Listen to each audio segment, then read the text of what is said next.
All right, testing 1 2. Testing 1 2.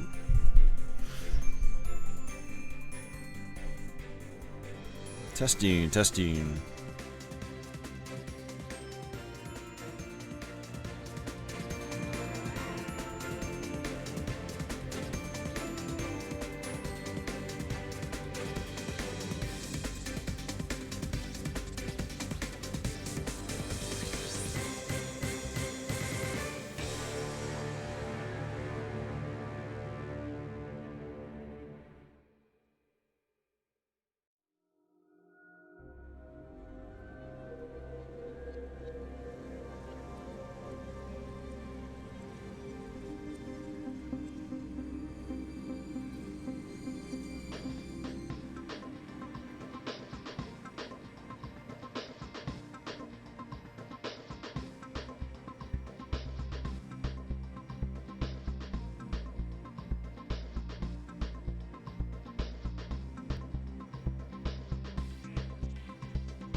All right, testing one more time.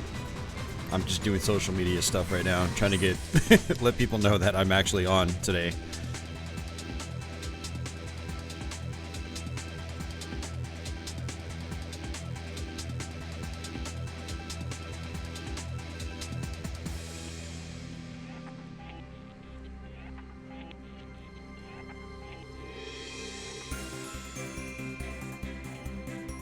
Hey Nate and Dasan, how are you guys doing?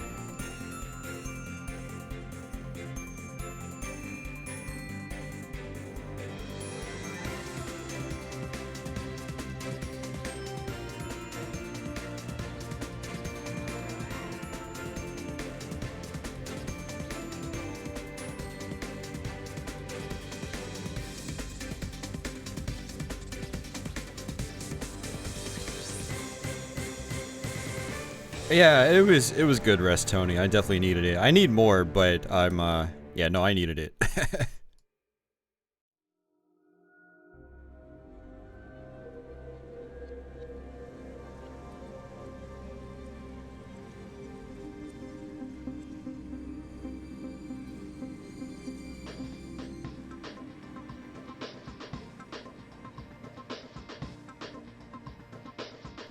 I hate how Facebook doesn't grab the latest thumbnail on your stream. It grabs one from like a month ago. It's so annoying. I always have to upload an image separately.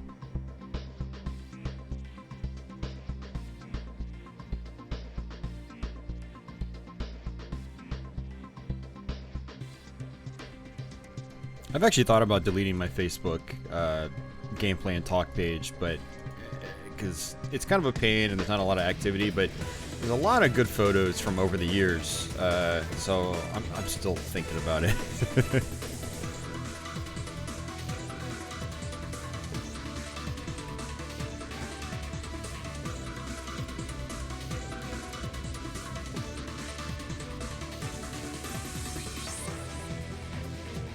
By the way, they did a really awesome job with this intro remix. It's so good. It's a mishmash of a bunch of different tracks from the game.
Alright folks, welcome back to another stream. I apologize in multiple ways. I overslept today.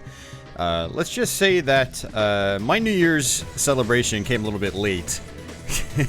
And I'm kind of reeling from that right now. But yeah, the plan tonight was to play some of M2's ShotTriggers games, which, as far as I'm aware, is Battle Garegga, S-Braid, which just came out, Ketsui Deathiny, and Dangun Feveron. There's Maho Daisakusen or something like that in Japan, but I don't have access to it, so we're not going to mess with that. We are on PS4. I think I have Dangun Feveron on here. I think I double dipped on that one. I bought it on Xbox One first, and I think I went in and bought it again on PS4. So, you know, when we switch games here, we will we'll look for that, see if we have it. I do want to play it if I have it here. It's really cool. So yeah, these are shoot 'em ups. Really, really excellent shoot 'em ups. I have 3 physical versions: S-Braid, Battle Garegga, and Ketsui Deathiny. S-Braid actually just came out a couple of weeks ago as of doing this stream, and so I had actually pre-ordered that. It was the first of these I actually pre-ordered, and then also bought Ketsui along with it. I've streamed Ketsui on PS3. The PS4 version I would say is better.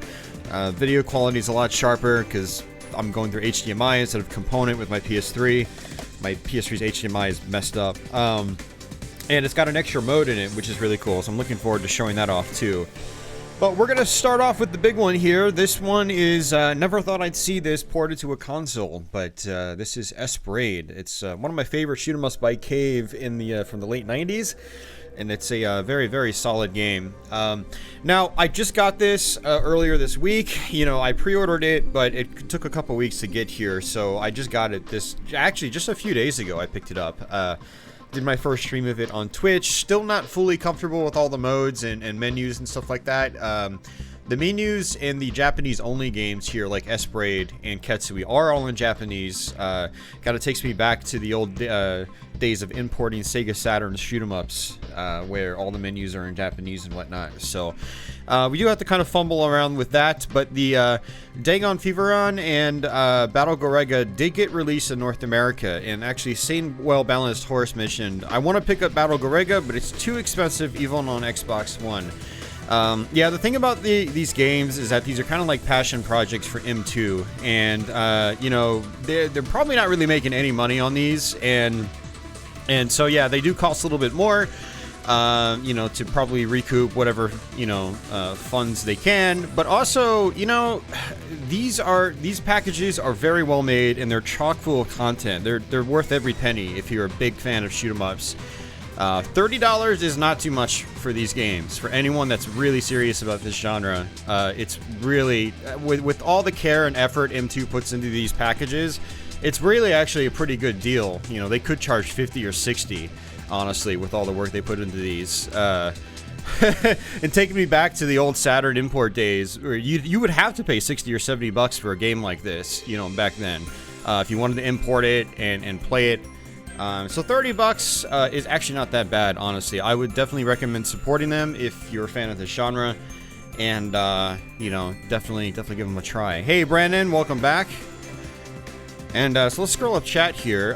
Yeah, my chat's actually not set properly here. Let me, I have to fix this. This has been bugging me. I don't know why it's been doing this lately. But let me check that out first. Where is my YouTube chat? YouTube chat, where are you on my scenes list? Or sources list? Where the hell is it? The hell? Oh, there it is. Where the hell is my YouTube chat? Alright. Yeah, because I remember having to readjust this a couple weeks ago, and then now I have to readjust it again. I think I might be accidentally zooming in on my chat. Yeah, let me try something here. Yeah, I think that's it. I think I zoomed in on my chat like one extra step by accident, which is bad. So let's try this again. Sorry about this, guys. Yeah, I think that's it. Yeah, no, Tony, I was talking about the ones available in North America. S-Braid is not available in North America as of doing this stream. If you create a Japanese PSN account, you can still download it, but I think it costs more than 30 bucks. I think it's like 40 or something like that, maybe a little bit higher. You can get a physical copy. I have physical copies of all these games, or 3 of these games. Battle Garegga was actually, you could get a Korean version, I believe, but there's also the limited run games version, which is what I have. Man, now that I think about it, I would like to get a physical copy of Dangun Feveron just to complete the set.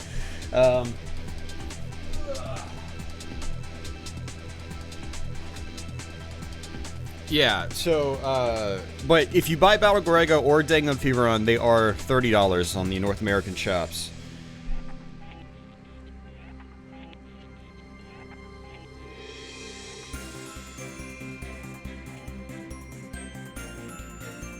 Sorry guys, my nose is running right now too, so I had to blow it. So yeah, we're gonna go ahead and just jump right into the things. I actually do have it rotated for Tate, so I'm gonna have to rotate it back actually. So it looks like there's Arcade Plus, Super Easy Custom, select game mode. Yeah, we're just gonna do the regular arcade mode for now, and it's just gonna load right up. So I do have it actually rotated because I have a rotatable computer monitor. I always play in the Tate mode, but let's go ahead and hit our touchpad here. You use the touchpad to pull up your menus, and then you can bring up your options. So I have to use the shoulder keys to switch over to screen, and you can see it's at 270 degrees, so we can actually just switch it back just like that. So I don't know, this is probably a bad place to test my screen settings. So let's go ahead and I want to also change the background music. So to do that, you come down here and you press X, and then you press square on the one that you want. So we're going to switch it to arcade sound. The arcade stereo sound sounds a little weird to me, honestly. So what we will do is we'll play this a couple times. We'll probably play each one a couple times so you guys can hear the various remixes. Every game in the series has remixed background tunes. So, oh yeah, I didn't save my settings either. It's so confusing. So you press squares, you got stereo sound, which is not the arcade version. It's like the arcade sound, but they spread it out, and it sounds a little weird to me. Then there's just regular arcade sound. Drive Waves 2019 remix, and looks like that's all I've got right now. I don't know if we unlock other ones. So there we go. There we go. It saves. It's a little weird. Yeah, whenever you change your music, it does have to restart the game as well, actually. I forgot about that. Am I okay? I am okay. Are you okay, Brandon? Yeah, just to be blunt, I got drunk last night and I overslept. It's that simple. I appreciate everybody, being concerned. Ronnie actually had called me and messaged me and said people were kind of worried. So, no, listen. So in the first half of the week when I'm working, I don't get enough sleep. I get like 4 or 5 hours of sleep a day, and then by the time Thursday hits, which is my first day off, I'm wiped out. And add the alcohol on top of that.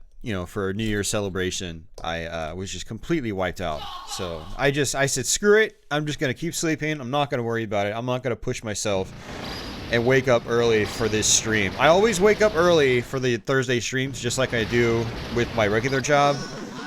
So, whenever I do these Thursday streams, I'm only working on like 4 or 5 hours of sleep again for the fifth day in a row. So it was actually kind of nice to just, sleep through my normal start time.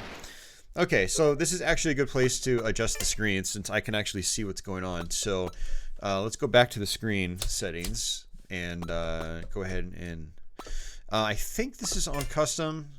Yeah, so we can stretch it out. Okay, so it looks like this is actually as large as it goes, which is kind of a bummer. So I just keep them even, so it's sort of a good correct aspect ratio. But yeah, you have lots of other options too. You can change your control settings. You've got all these gadgets on the sides of the screen, which you guys will see once we start playing the game. And Just go ahead and turn that on. There we go. So this is one reason why these packages are so damn cool, is M2 not just, you know, M2 not just ported the game, but they added in all these extra gadgets with information that tells you about the game, tells you, you know, just a whole bunch of stuff, you know, about scoring and the game's rules and stuff like that. And you have system settings and whatnot, but we're going to go ahead and back out of these. So on the Shmups forum, there is actually a forum thread for Esperate, and I know someone put translations for these menus in there, so I need to go actually print those out and kind of like keep them inside the case. I'm going to actually go do that probably later this weekend. My hangover's fine. I'm not really hungover actually, which is interesting because it's the first time I drank in close to 2 months. Yeah, no, I was just tired. I was just very, very tired. You know, alcohol would just, you know, make me pass out for 10 hours, which is needed sometimes, so.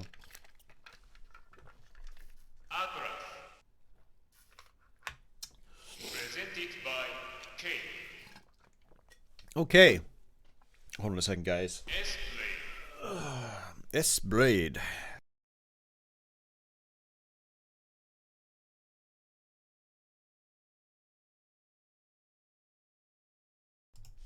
People in the archive are going to be complaining that I'm taking too long.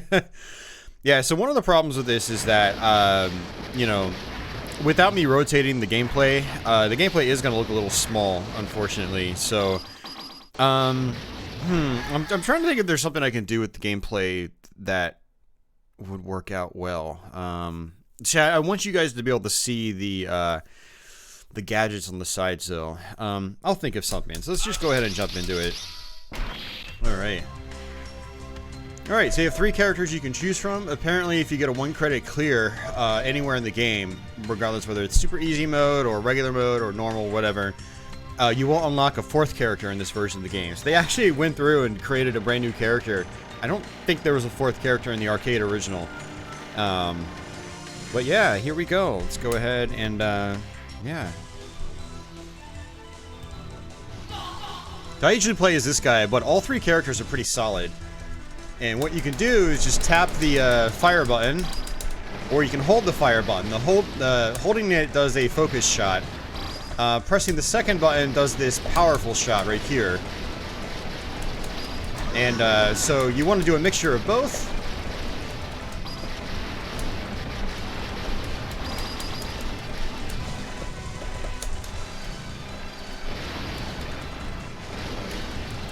And enemies will drop these little P icons, these green Ps.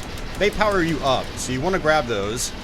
You can also hold down the 3rd button to do this shield. Any bullet that gets absorbed by it will turn into a power-up item, just like so. But it also uses up your bar on the bottom of the screen. So we've used up half of our shield meter. Now, after you're powered up completely, those green Ps turn into these little reddish smiley face looking items, which are up in the top left portion of the screen. So there we go. And so the idea is to get powered up really quickly, then pick up a lot of smiley face icons for lots of extra points. Now, the smileys have a limit to them. I think it's probably 200 to start, something like that. And when they get maxed out, they'll start flashing really quickly, and then they'll drain completely, back down to 0. In that draining process, any big enemy that normally drops a power-up item will drop shield replenishments. So you can actually replenish your shield. It's a constant back and forth between building up your smileys, having them drain to get your shield back, and then using your shield again when you need it. Now you do also get bonus multipliers for the little smiley icons. It seems to be based on your heavy shot here. And your heavy shot explodes, making these, you know, these circles on top of enemies, these sort of bubbles in a way.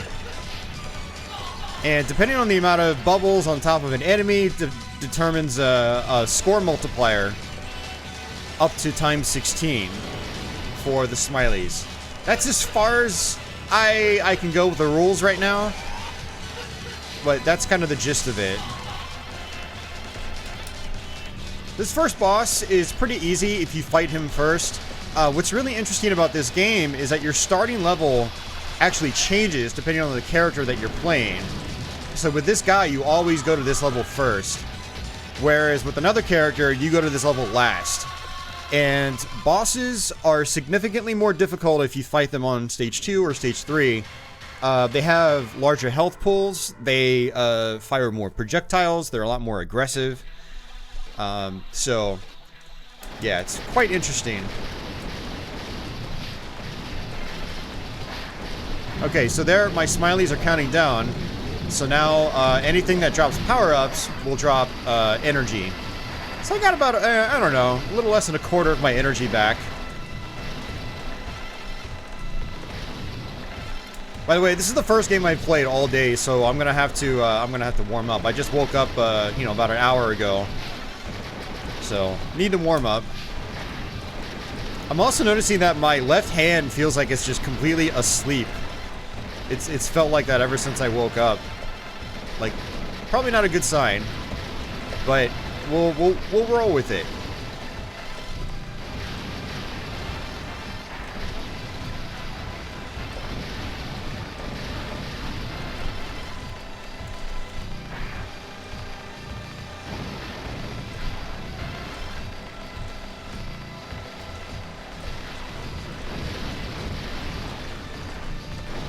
So for anybody curious, we are using a Hori RAP4 for PS4, which is a very nice arcade stick. I really enjoy it. I have one for Xbox One and PS4. And my PS4 one I use for, you know, my various Brook controller adapters as well. Speaking of which, I need to use my Brook Genesis and PC Engine adapter. Try out this arcade stick on Sega Genesis. Yeah, arcade sticks for me are definitely the way to play these games. Very responsive, very snappy. These games were arcade games as well, so they were kind of designed with these controls in mind.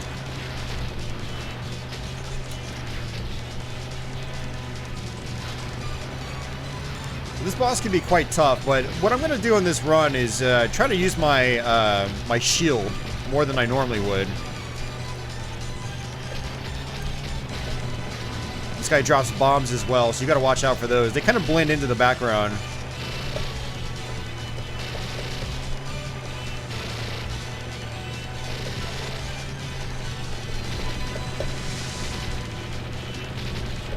Oh, I didn't mean to hit that. God damn it. That sucks.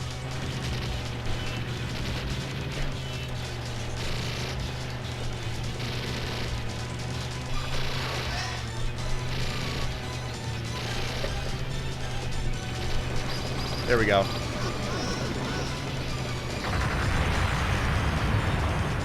Hey, Ethel. The future online. You slept on the hand wrong? Yeah, maybe. I don't know. It's my hand is still totally asleep. I mean, it's functional, but it's really tingly. It feels weird.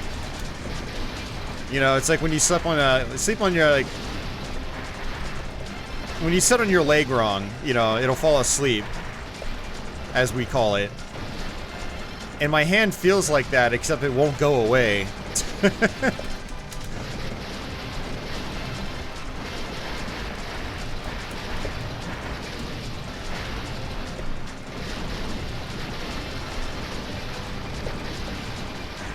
Right, so there are actually only 5 levels in this game, believe it or not. It's actually a smaller game than I actually remembered. Cave games they have a tendency of being shorter in terms of the level count, but the levels are usually fairly lengthy, and they get very, very, very difficult. So while this only has 5 stages, they are very, very challenging stages. This isn't too bad at this point, but once we get to stage 4, things really kick up. And again, depending on the character you play as, you'll play these levels in a different order. And the levels will be significantly more challenging based on who you play as. Because you'll get to the levels at a later part of the game than you would with another character. Okay, so it looks like my smileys are counting down again. So we got a bunch of energy back.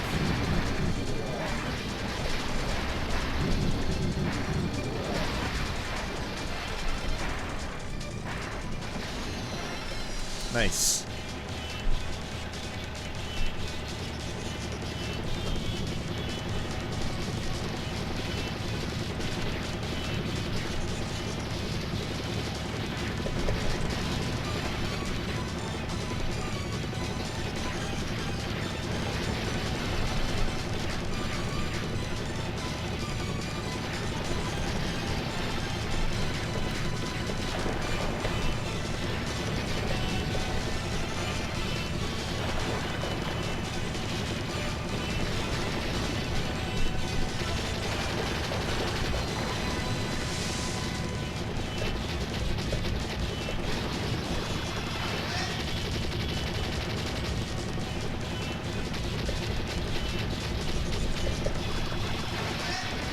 Gotta go ahead and just finish him off that way.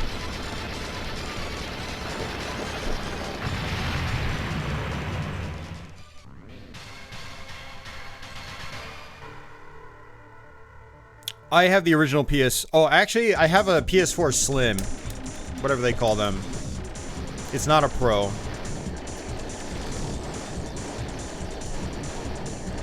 And I actually got it, I think, close to 2 years ago now. Man, I can't believe it's been that long since I've had my PS4.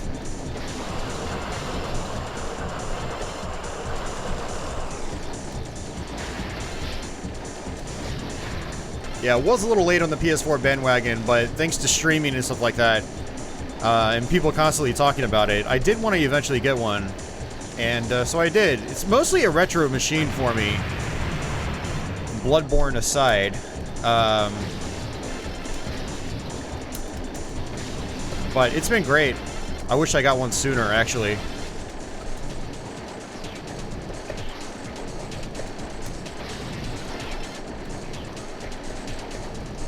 Yeah, for anybody curious about these games, you can get them on PS4.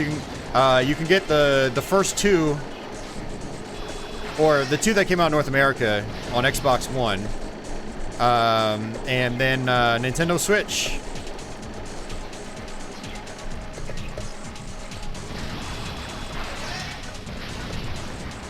Alright, I'm out of shield now. So I had to play really smart. God, man, this game gets really intense.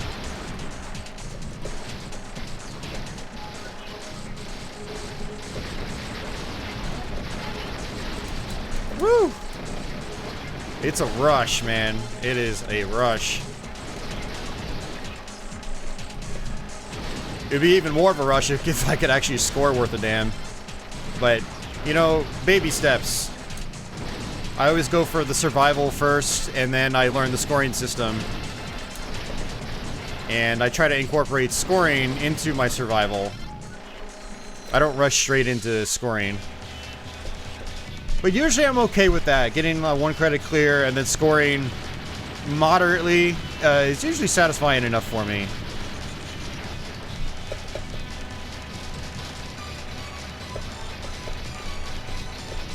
And I haven't gotten a one credit clear in this game, but I really, really feel like I could, based on what I've done with this game so far.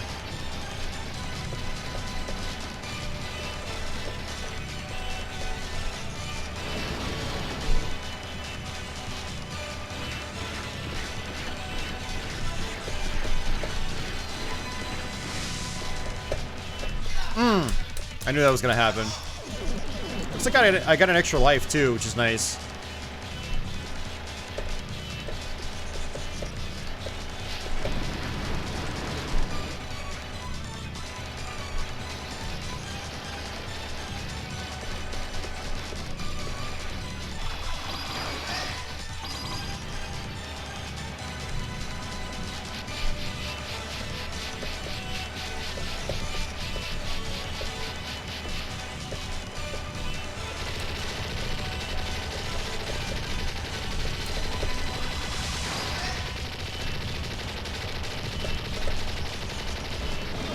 Yeah, that's a tough pattern.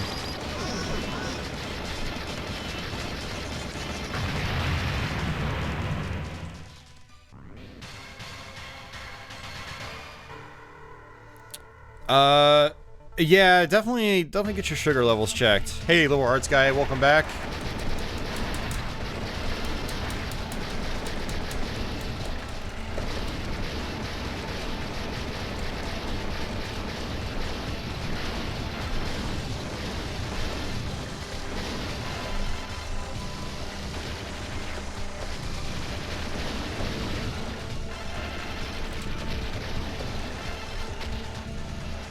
Alright, this guy is very, very tanky. No pun intended. I mean, he is actually a tank. But he's got such a huge health pool.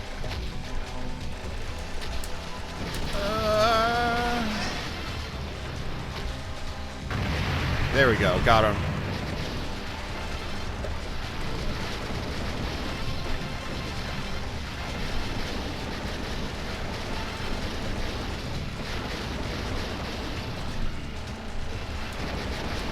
But yeah, definitely also consider doing hand exercises. JD Crow actually got me onto that because my hands were hurting like crazy a few weeks back. And they're still sore. I think part of it is you know, the cold weather. It is very, very cold. But I've been doing hand exercises as well, which has definitely helped. I'm just using my shield like crazy, but I'm staying alive at least.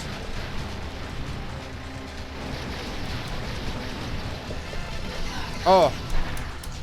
Alright, last life.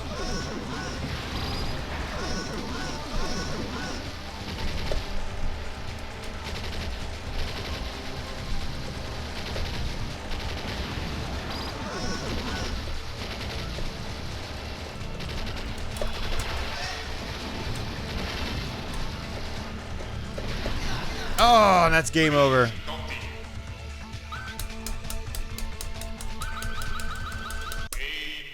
Oh, that was actually a really good, that was a really good credit, actually. That's the farthest I've gotten a 1 credit so far. So, I think I could definitely 1 credit clear this game if I really put the time and effort into it. I think I'll definitely be able to get it. Lately, you wake up because your hands fall asleep a lot. Oh, okay. Yeah, that's probably not good. You had a physical recently and your sugar levels were okay. There is pre-diabetes, though, so your sugar levels are higher than your A1C is higher. Playing shmup seems like a good hand exercise. Yeah, no, it is, but the thing about, you know, playing video games is that, and even using an arcade stick, is your hands are always, like, curved. Your fingers are curved, and they kind of get, like, stuck in that position. That's one problem I have, is my hands always want to go into, my fingers want to always go into, like, this curved position, just naturally, because I play more video games when I'm awake than I'm not, like, you know, just YouTube and Twitch is kind of like a full-time thing, basically. My hands are always curved around a controller or on a keyboard or mouse. And then my job, which, you know, I work 12 hours a shift, my hands are always curved because I'm typing on a keyboard as well. So that certainly doesn't help. You know, you would think that the constant motion on an arcade stick would actually help your fingers, but they'll actually really start to get sore over long sessions, and I'll have to basically stop playing. It hasn't been that bad these last couple of weeks because of like the hand exercises I've been doing, but like right now I can actually feel my left hand in particular is just very, very stiff, just to move anything. But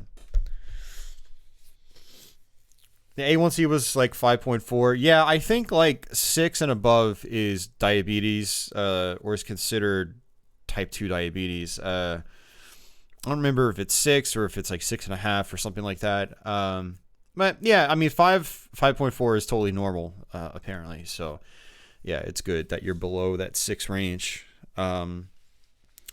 So, I mean, if you are ever worried about diabetes, and this is coming from someone that, you know, was diagnosed with type 2 a couple years ago, you just need to get your health in order. You need to start eating right. You need to eat greens, lay off the carbohydrates, get rid of the bread, stuff like that. But you're not there, so I wouldn't worry about it too much. But if you do start to worry about it, just you know to just get your health, your eating habits in check. That's the biggest thing about about type 2 diabetes. It's just it's a disease of that occurs when you don't eat right. You know, you're not feeding your body the right stuff. So but it's basically carbohydrates and refined sugar. You just cut that stuff out, and your A1C would tank completely, like in a week. Like, it doesn't even take time. As long as your body's functioning, it doesn't even take time. It just, bam, it can just go away in an instant. But a lot of people don't have the discipline to eat right, and myself included, you know, and they get type 2 diabetes. All right, so yeah, so there is Arcade Plus. I don't remember what Arcade Plus actually does, but we will try it. So let me actually change the sound to the Drive Waves remix. You need those carbs? You don't need those carbs. You want the carbs, but you don't need them. Yeah, you don't need carbohydrates. Not in copious amounts in any way. I mean, I'm sure it's if you're someone that's doing a lot of like, you know, if you're out on like the football field all the time and you're running and stuff, it's probably good to get carbs. But if you're sedentary, like most of us gamers are, you don't need carbohydrates at all. Like, it's, you know, all that stuff gets, you know, it gets converted into fat, and it's hard on your liver and pancreas, and it raises insulin resistance, so your body doesn't know what to do with its insulin supply, and that's how you get type 2 diabetes. Is your body starts becoming resistant to its insulin that it produces. It can't get the blood sugar levels down fast enough. So yeah.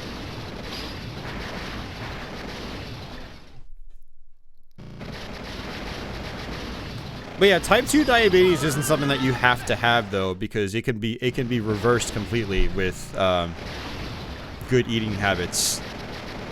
And you don't have to get rid of carbohydrates completely, but you need to be disciplined, and then consider just you know, help yourself out a little bit every now and then. You know, have an ice cream cone or whatever on the weekend, but you know, don't make it a daily thing. And don't even make it a 3 times a week thing. You know. Make it a 1 time a week thing at most. Presented by yeah, you just have to be really disciplined. It can, you know, type 2 can be reversed completely. Type 1, you're effed. You're screwed.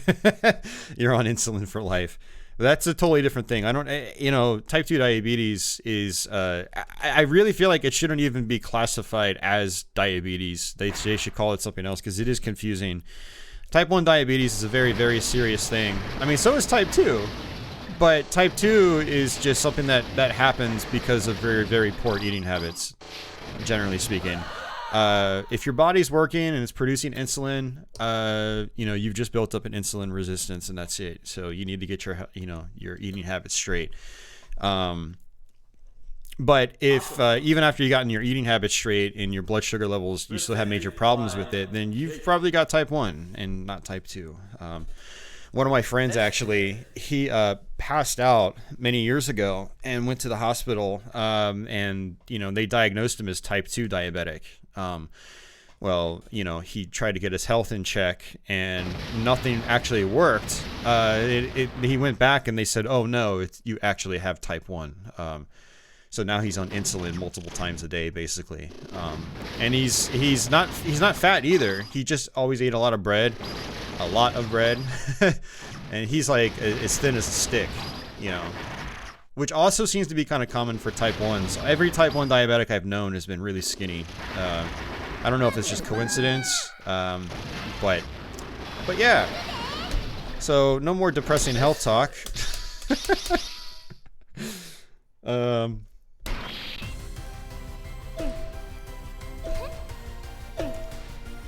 Let's play shmups with your family-friendly doctor, Austin. Ooh, Red Bull. No, night shift does not help at all. Trust me, I know there, man. I know there all too well.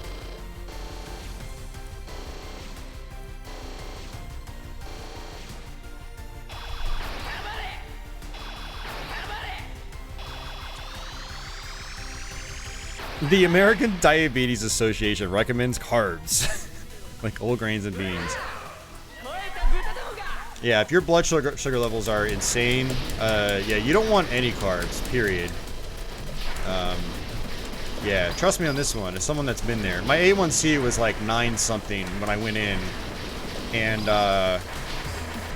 yeah. The trick to reversing it for me was pretty much just getting rid of carbs completely. Instead of using bread at all, I started using, I'd get like cabbage and put slices of meat on the cabbage and use cabbage like it was bread. Now, I don't do that anymore because I'm a lazy bastard that, you know, has a hard time struggling with his own health. And so I do eat bread again now, but I do try to make sure I get bread with high fiber in it. So, you know. Yeah, I mean, you do want, I guess technically you do want some carbs, like you want fiber. Like they technically classify that as a carbohydrate on the nutrition labels. But you don't want like refined carbs, you don't want refined sugar at all.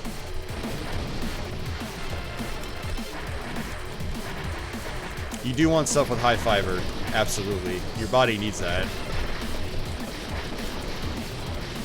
But you don't want to have that high fiber stuff if you look at the label and it's, oh yeah, it's got 8 grams of fiber, but it's also got 20 grams of sugar.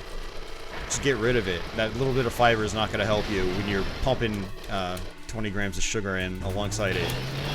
You got to be very selective about what you eat.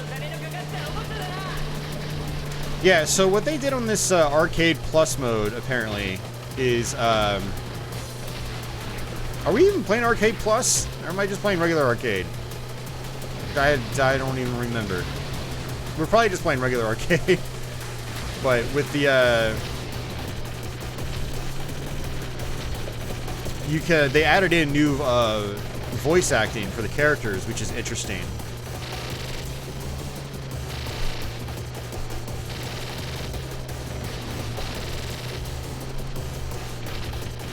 Too busy talking about health issues.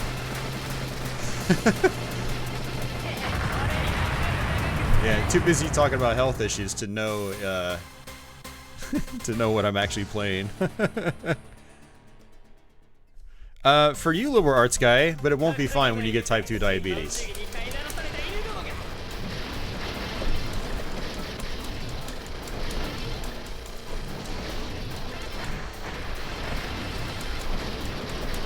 You young kid, you. Liberal arts guy isn't old enough yet to understand the pains of getting older and having your body break down. I thought my body was my friend. And it turns out it's actually been against me this whole time.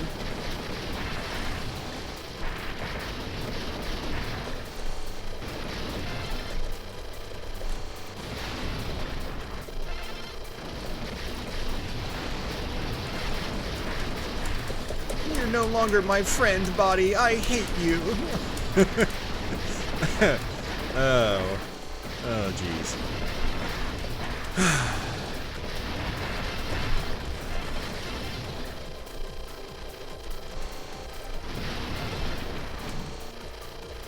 All right. So what I'll probably do after this is I'll switch over to a different game.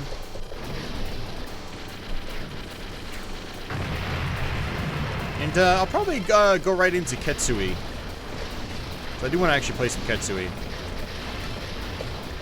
Ketsui's a very difficult game, though. And it's one of those games where you kind of, for me, I kind of have to try to score in it. Otherwise, it's just not all that satisfying to play. It's one of those kinds of shmups where, like, scoring is kind of everything for me personally.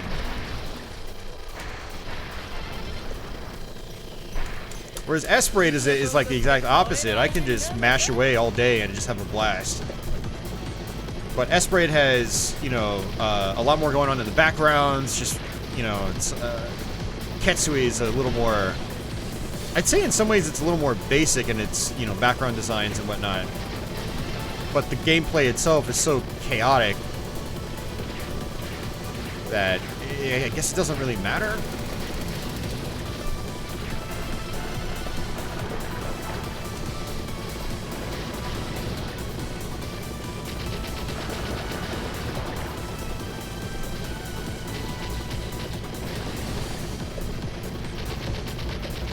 Yeah, I really dig the remix music as well.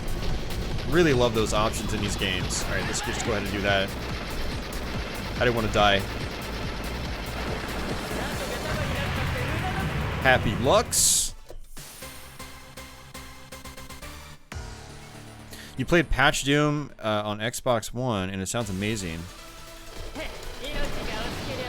You were 45 pounds overweight. Well, that's cool. It's also your fault. I'm sorry. Let's not go there. You know, when I was, I am most certainly 45 pounds overweight right now. It's my fault. Yeah, see, that's, I don't actually have a lot of sympathy for, god damn it, I don't want to get into this topic. I'm going to sound like a complete asshole. I'm really not a complete asshole.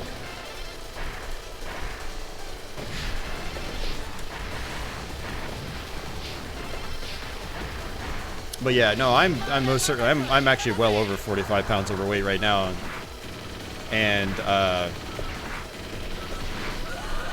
that's my fault. That's not your body breaking down. That's just you being an idiot. And just shoving your face full of stuff that you don't need. And that's my problem, is I shove my face full of stuff I don't need. So instead of being blunt to someone else, I'm just gonna be blunt about myself. I'm a fat idiot.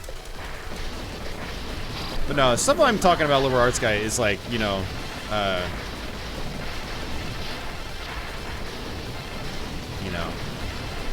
you get yourself type 1 diabetes somehow. Maybe your body just breaks down, you can't do anything about it. You know, things like that.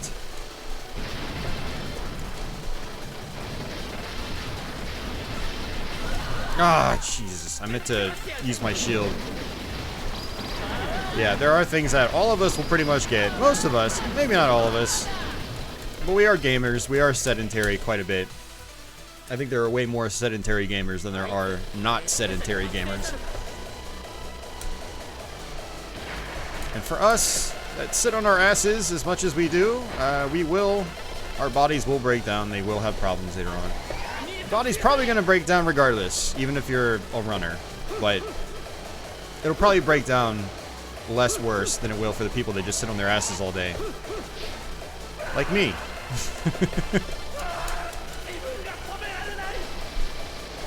Well, I mean, you can actually lose weight pretty quickly too, even in older age, Liberal Arts Guy. You know, depending. Not everyone. Some people, you know, have issues like, I think it's the thyroid. That can go bad and they can basically just like never lose weight again, which is actually a really depressing scenario.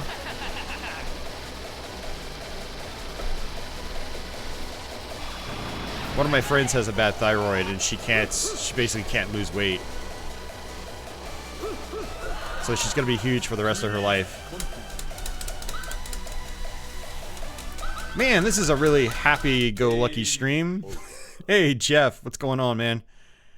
See ya, Dasan. Take care, dude. But yeah, that's Esperade.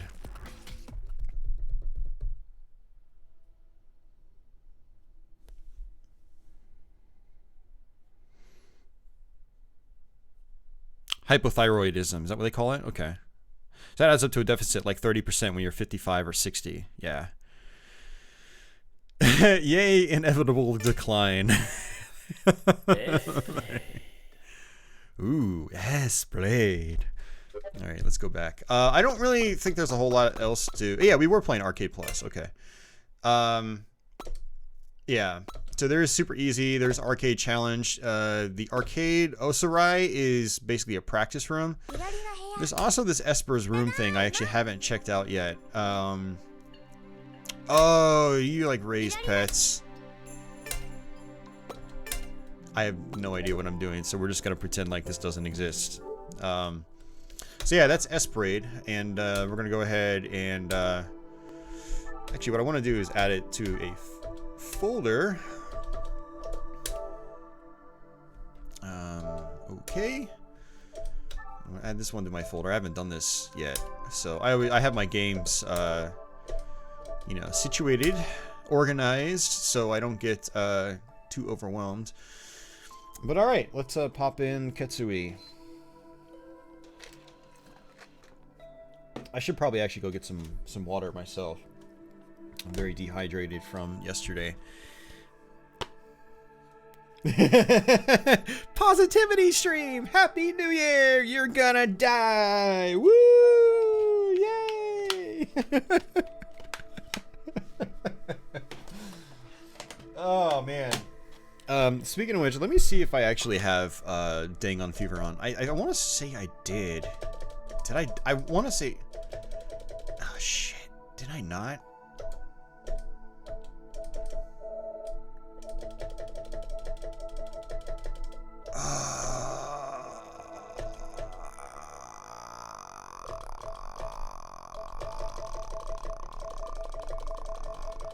Shit, I didn't buy it. I can actually fire up my Xbox One afterwards. We can just play it on that. It's not a big deal. I thought I double dipped on Dangun Feveron. Oh, I thought I did. I think what I'm getting confused by is I also played it in MAME. I didn't play it on PS4. Yeah, we can do it at the end of the stream. We'll just fire up the Xbox One. I actually updated it yesterday, so we won't have to go through a patch or anything. Well, that sucks. I thought I actually had it on here on PS4. It's not a big deal. They're the same games across both platforms, except the player base is larger on PlayStation. So if you want more people to compete, you know, for high scores on the leaderboards, you'll there's more interaction on the PlayStation side. So the PlayStation 5, yeah, I don't see why it wouldn't be backwards compatible. I thought they've already talked about that and either said it would be or they've hinted at it. So yeah. Alright, so this is Ketsui Deathtiny. Deathtiny is actually an extra mode they included in this version of the game. Now the arrange mode on the PS3 version, as far as I can tell, is not in this game, which is kind of a bummer because it was a pretty cool arrange mode. So it's actually a good reason to hold on to your PS3 copy of the game. Is you know, you still get that arrange mode in that original version. So is it back pain compatible? All right, yeah, I'm gonna go actually get some water, so I will be right back.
Oh man.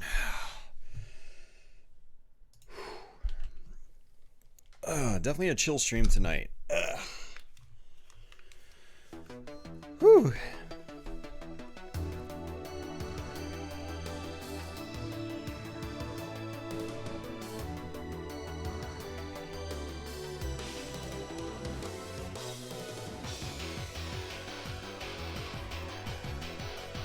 Hey, Massimo, thank you very much. How are you doing?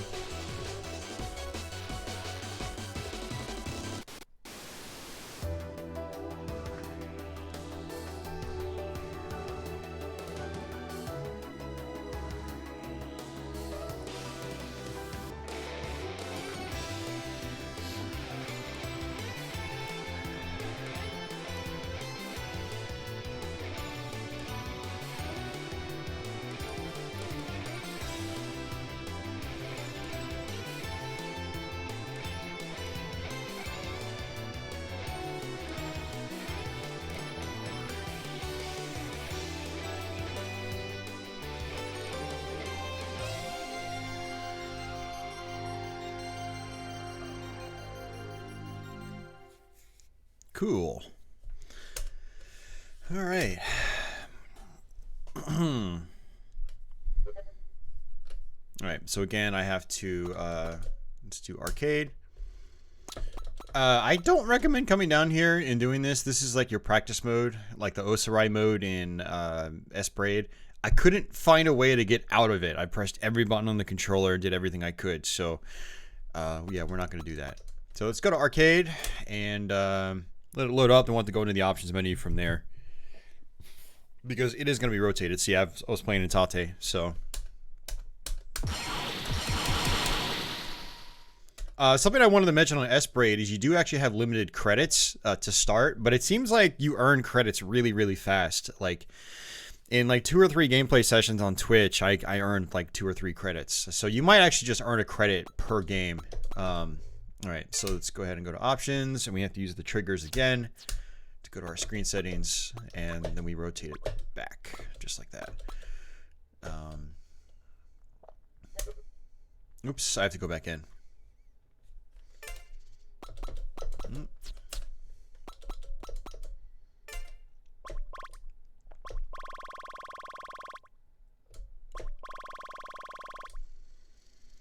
Looks like that's pretty much it. I wish they let you stretch it a little bit farther, like so it actually touches the tops and bottoms of your screen. But nope, I have to do it. God damn it, these controls! I swear. No, it changed. Okay. Cool. Okay. Let's go back. Yeah, thanks again, Massimo. Once again, I appreciate it. Oops. God. So in S-Braid, you press X to go forward. On Ketsui, you press circle to go forward. And they're both Japanese games. I don't know why they switched them. So, like, it really throws me off. Okay, so you press square to bring up the background music settings. So what we're going to do is just start with the arcade mode. The bass escape arrange, I believe, is the same one that's on the PS3 version of the game. So if you liked that PS3 remix soundtrack, it's in here. And then we have the virtual arrange, vert arrange, Matsumoto arrange. So, yeah. Let's go ahead and press circle. And yes, I think it's gonna have to reload the game. Yeah, whenever you change music, it has to reload the game.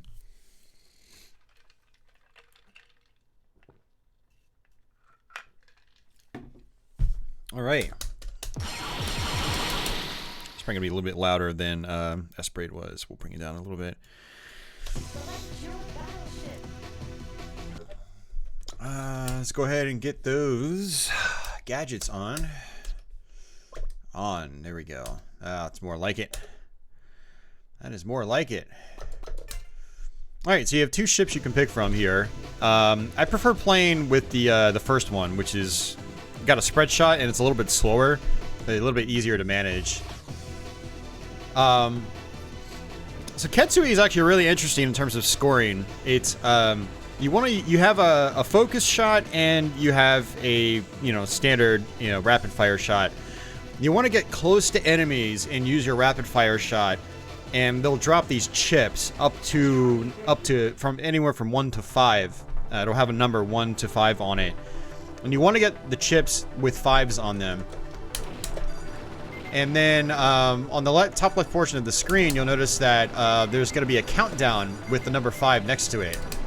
And so basically what you do is you kill enemies, you get a 5 chip, and then it locks in that value for a short moment of time. And anything else you kill with your focus shot will give you that same value bonus. So I'm killing these guys from a distance. I'm just getting tiny 1 chips. They're not really worth all that much.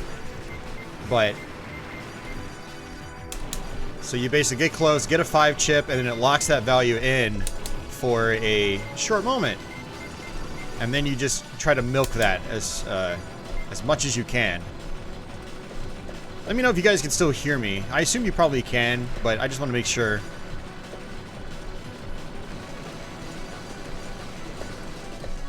Alright, so we're going to lock in that 5, and then... Okay, fail. There we go. Okay, I totally botched that completely.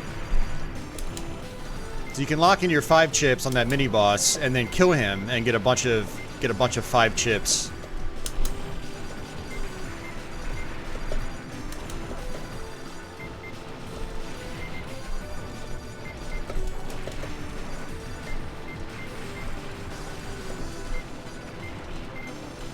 Man, this looks so much better than my PS3 version because, again, my PS3's HDMI is messed up, so I have to use component on it, and that's not ideal.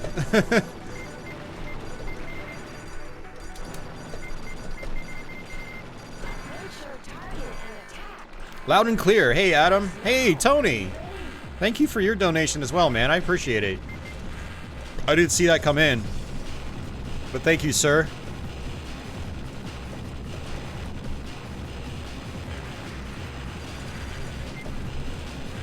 Yeah, Ketsui is a really cool game, but it's also really hard. It's definitely one of the harder cave games I've played. It's just got very wild bullet patterns that are difficult to follow. Hey, Michael, thank you very much. Massimo's doing well. You're on holiday till Tuesday, so you're playing games, reading books, and watching movies all day. Hell yeah. It sounds like a good vacation to me.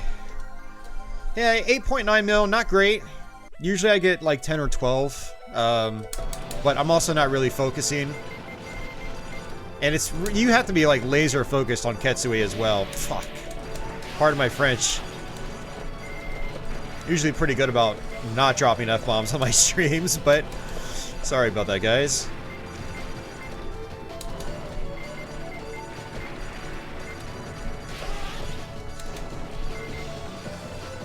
So one reason scoring is actually really important in this game is you do get extra lives from points. And the first extend is at 20 million points. So actually knowing how to score in this game is actually very, very helpful. Just even from a survival standpoint. It's actually easier to survive and score in this game than it is to not survive. It's easier to score for survival than it is to just play for survival and not get points. Oh shit! I was scratching my eye for some reason. My eye was itching. Yeah, I took my eyes and my hand off the controller.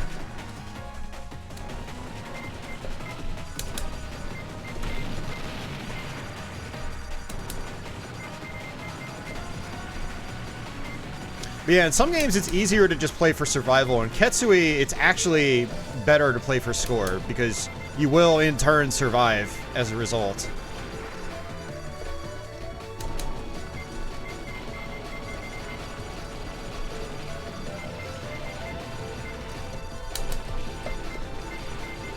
This game's got a great soundtrack too. I really enjoy it.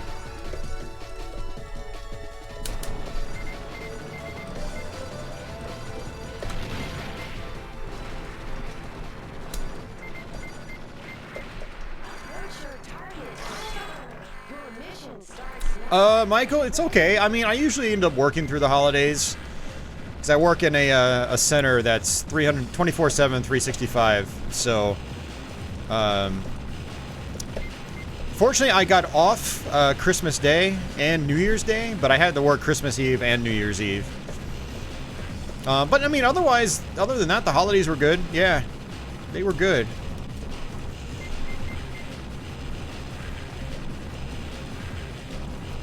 Yeah, so you can really see these unconventional bullet patterns. And that's where Ketsui really throws me off. It'll probably throw most players off that haven't played it before.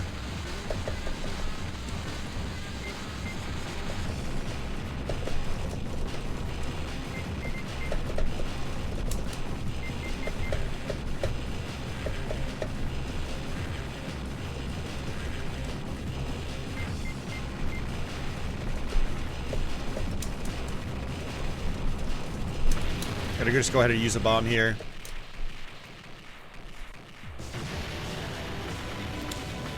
Did I get everything I wanted for Christmas? I actually don't ask for stuff for Christmas anymore. I tell my parents not to buy me anything, and then I don't have to buy them anything. It's just kind of a mutual thing, you know? But my parents they still have a tendency of spoiling me. And they did get me a bunch of stuff that I didn't ask for, but it was all great stuff. It was very useful. So I was super happy about that.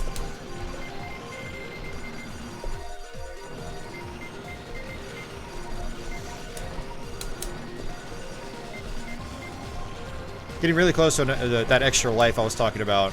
Normally, if I play for score correctly, I'd get that extra life partway through stage 2. And there it is, just got it. So we'll keep this going a little bit longer at least, which is nice. 2 really bad deaths in the previous stages just because I wasn't paying attention. But it's okay. It's what happens in a game like this, you know? If you're not laser focused, yeah, it can be very, very difficult.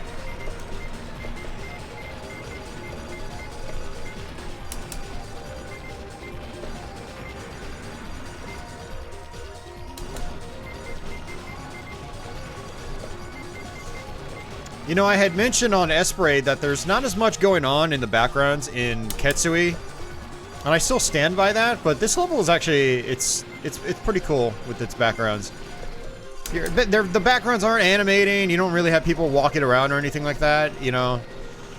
Ooh, that's not good. It is fairly basic in that regard, but I do like the hue, just the overall look of it, the angle, that, you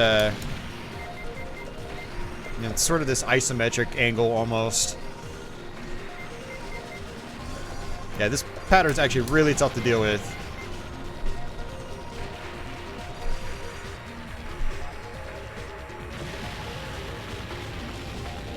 Yeah, and if you look on the right-hand part of the screen, it actually has a little bit of a mini-map telling you where you are in the level itself. Oh, what did I get hit by? I got hit by some bullets. Not a big deal. Smooth moves. Ooh, nice. You get everything you wanted and more, including some PS4 and Switch stuff.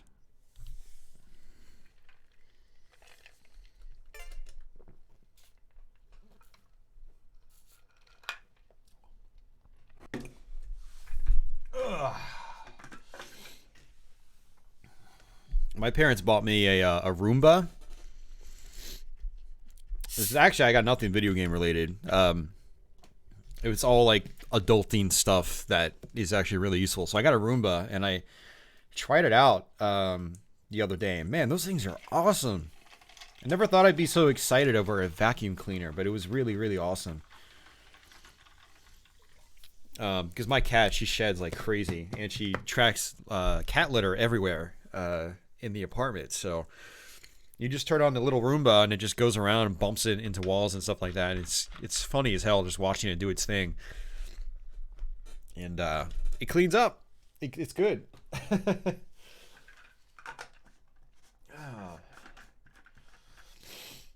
right, sorry, I'm just filling up my water here.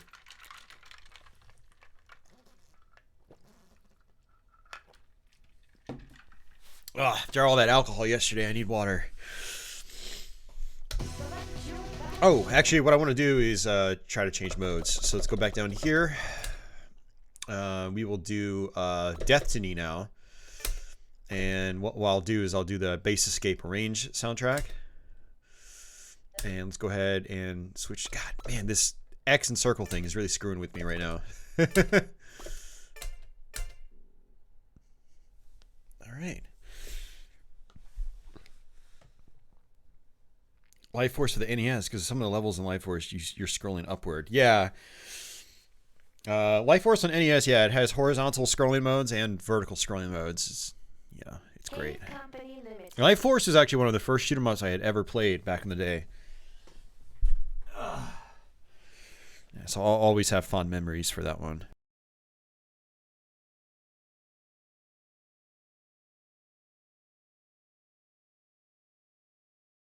I need to play that and see how many times I can loop it, because apparently it keeps going up in difficulty as you beat it over and over again.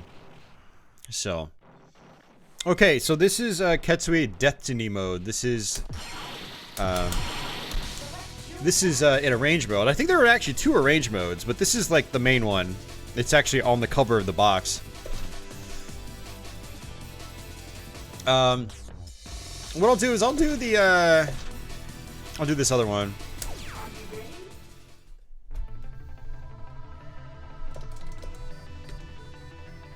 Alright, so the goal here is to get these blue chips, and then they charge up your bomb bar, or a Deathtiny bar, or Death Troy bar, from what it says.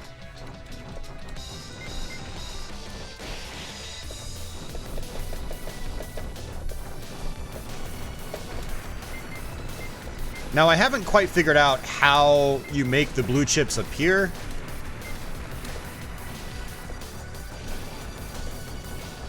I can't tell if it's just using your focus shot or if they're just random.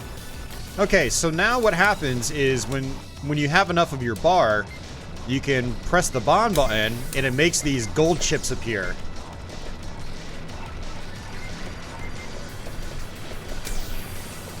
And then anything you kill with your focus shot in a short period of time after turns into gold chips as well.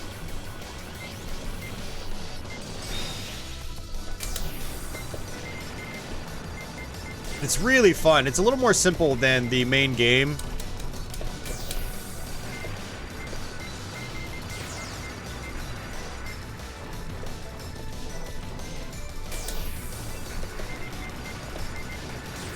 And you'll notice it also cancels out bullets too.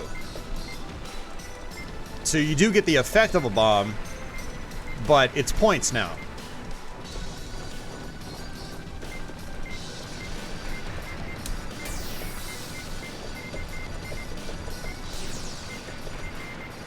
Oh man, those gold boxes look awesome. It's so satisfying to make them appear.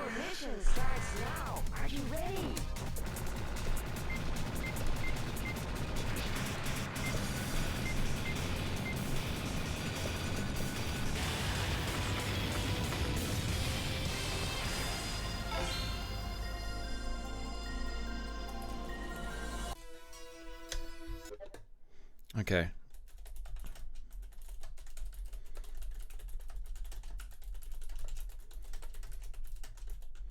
I'm going to type in the chat. Yeah, it looks like we actually lost connection there for a minute, but it looks like we should be back up right now.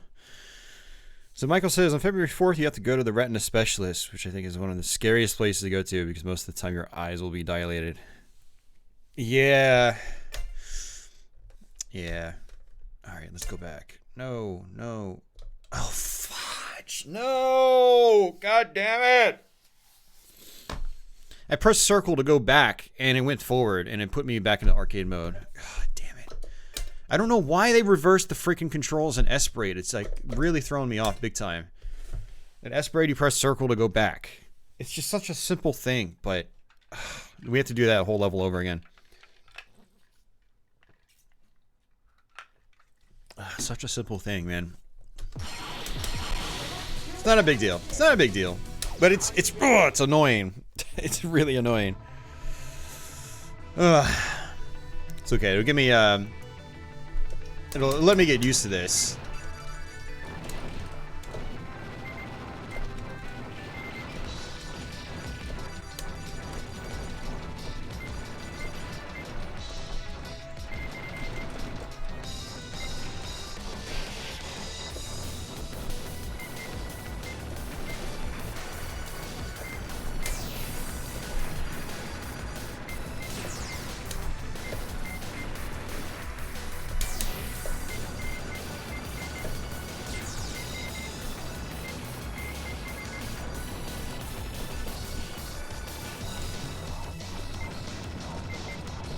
Yes, I've played all of the Gradius games.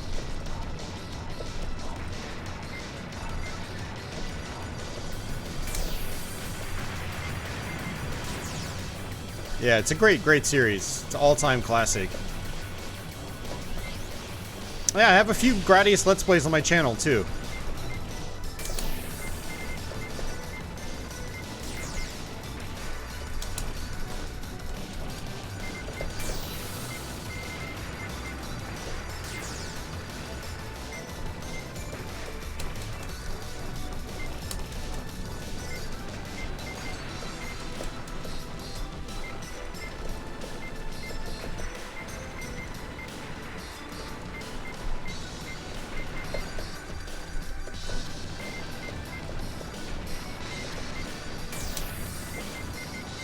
Nice. I want to go back and start working on Gradius 5 again. I want to eventually, hopefully, get a 1 credit clear in that game. It's such a hard game, though.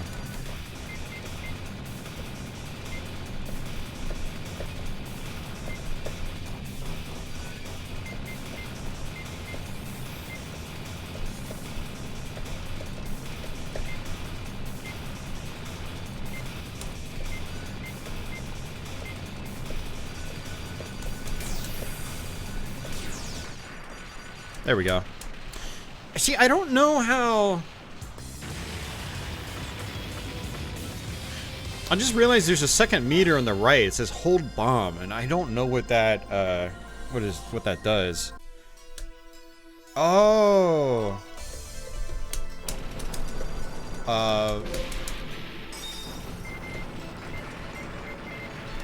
It asked me to hold the bomb, so I held the bomb button, and it charged up, and it said die death, or something like that. And I don't know. Yeah, I need to look into some of the details on this mode.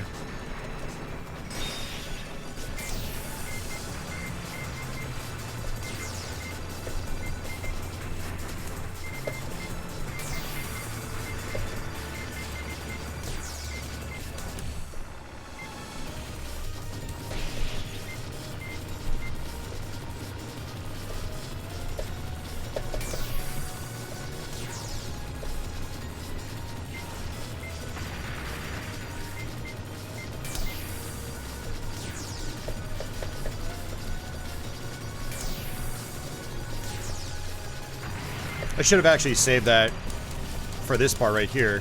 Could have gotten a lot of boxes. Gold boxes.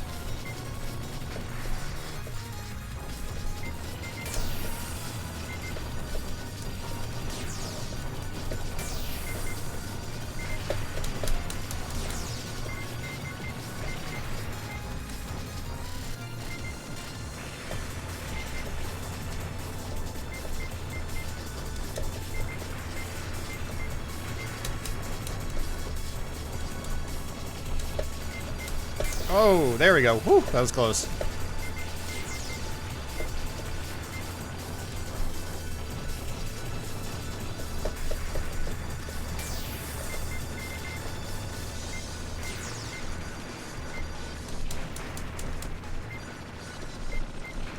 I got lucky with those bullet cancels.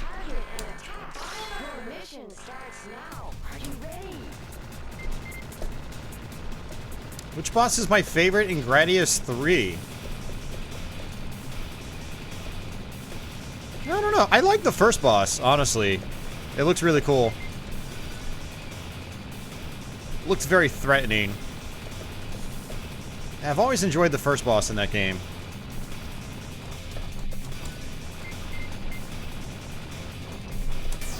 Whoa.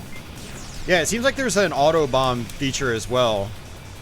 Or it'll just use your meter automatically.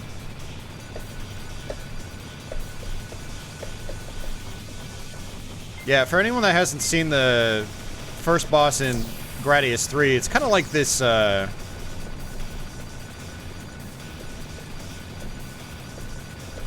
don't know what, like, the real-world insect equivalent is, but it's just this insect that comes out. It's got these huge claws. And it's, yeah, it's a huge boss. Like, very impressive for a first level.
Alright, it's the tough pattern here.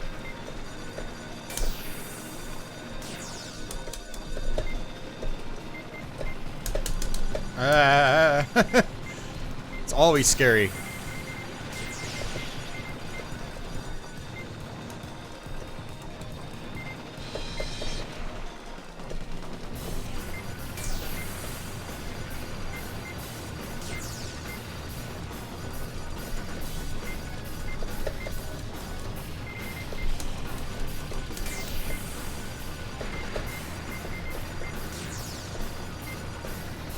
Seems like there is some kind of bullet canceling mechanic as well that makes more boxes appear.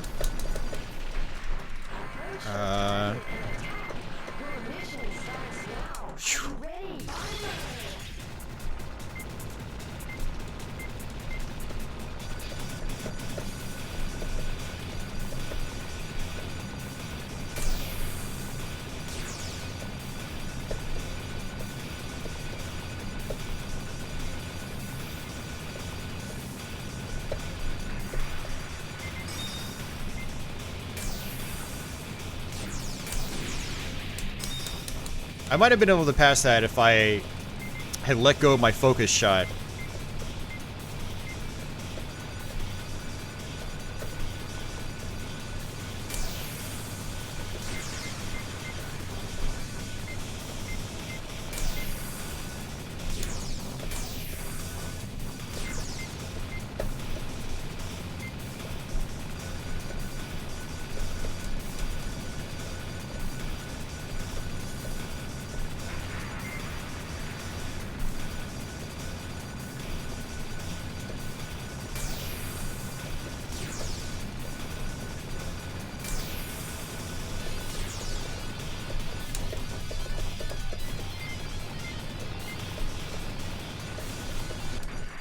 Oh, I hate that boss. Hey, Bengal, welcome back. It's going well so far. How's yours? The third boss for you was probably the hardest in Gradius 3.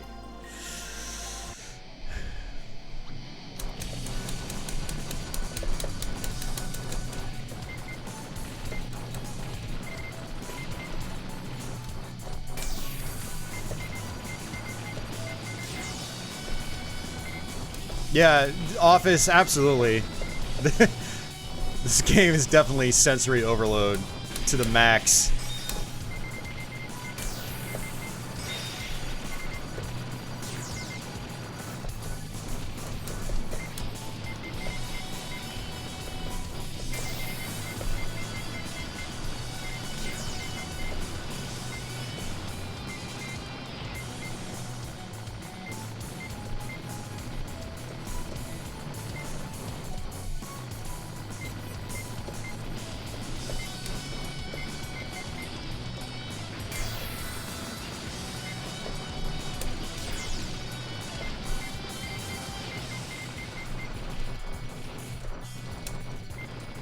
Man, I wish there was a sound test in these games.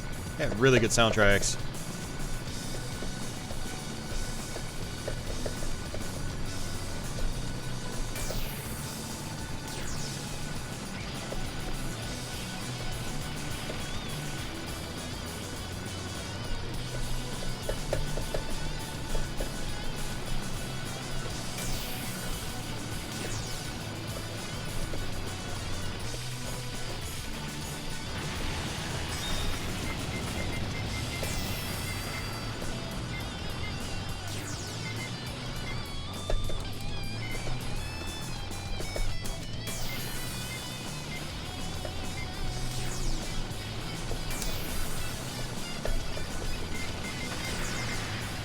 Nice.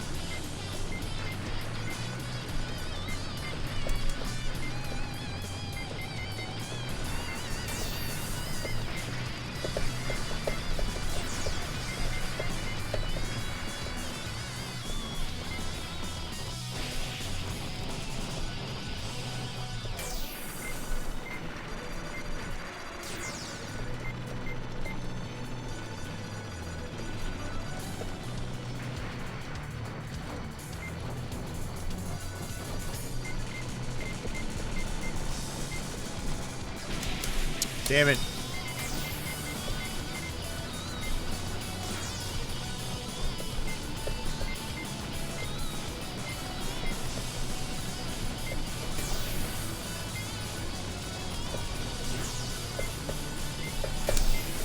Oh, it didn't cancel out the bullets. I used it too early, I think.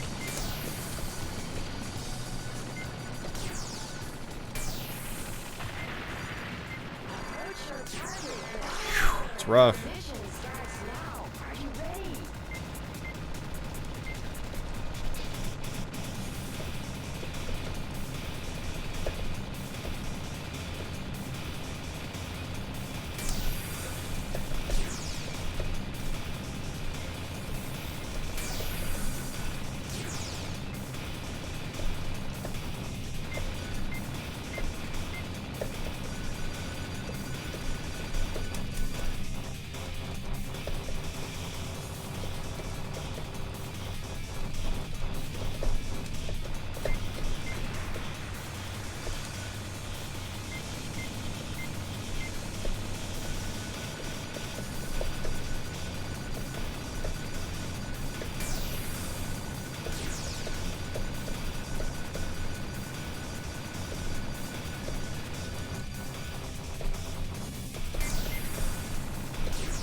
God, it's so intense. These patterns are wild.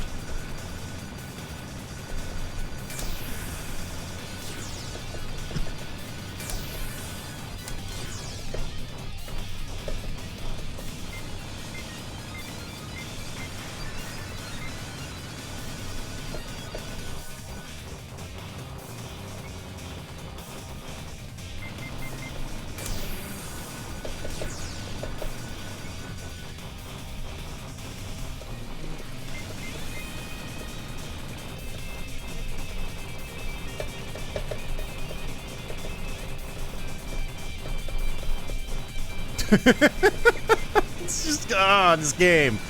This game. Why, game? Why?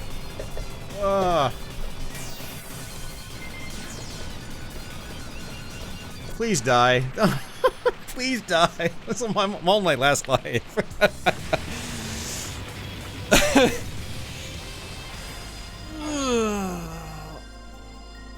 Oh.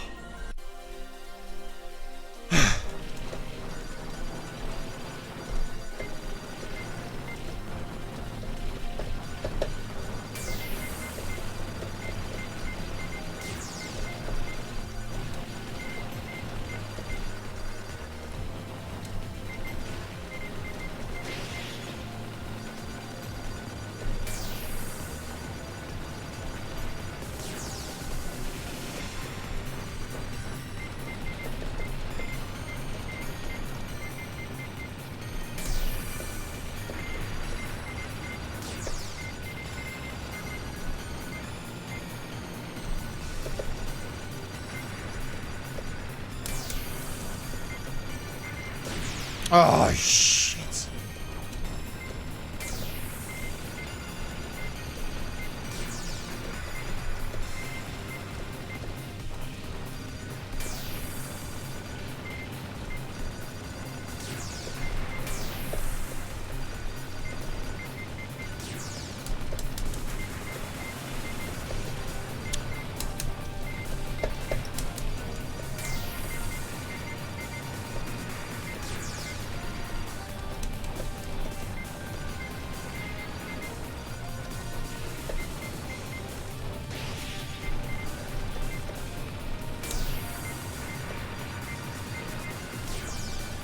Yeah, so I meant to say earlier in the stream, I got a text from my mom today saying I had a package slip for me waiting for me at the house, their house. I have all my mail delivered to my parents' house, and that's probably my floating runner I ordered a couple weeks ago. PlayStation Paul had mentioned it on my Kingsfield 4 stream. So I'm gonna have to go pick that up later today. We're gonna have to do a blind stream of it very soon.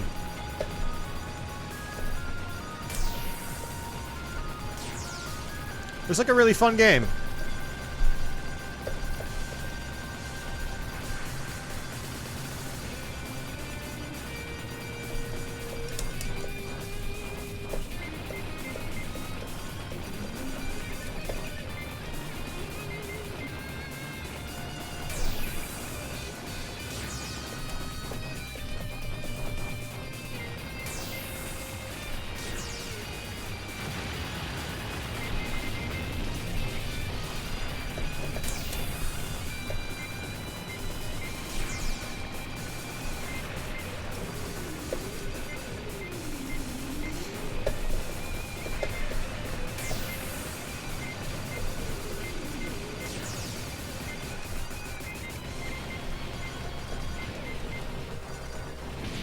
Oh.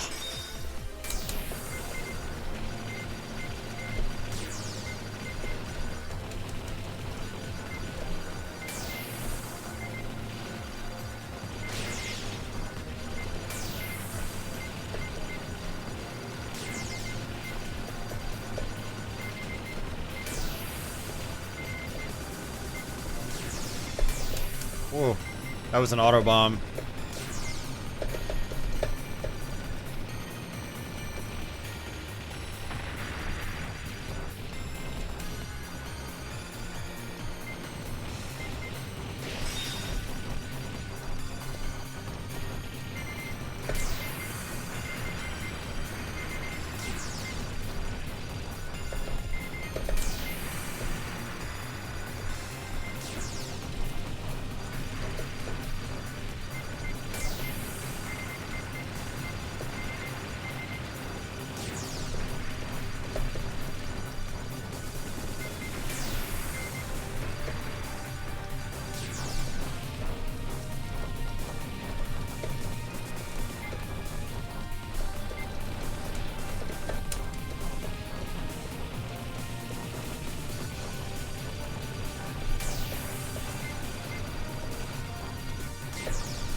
This level's just going on forever. I think it's in the final stage, actually.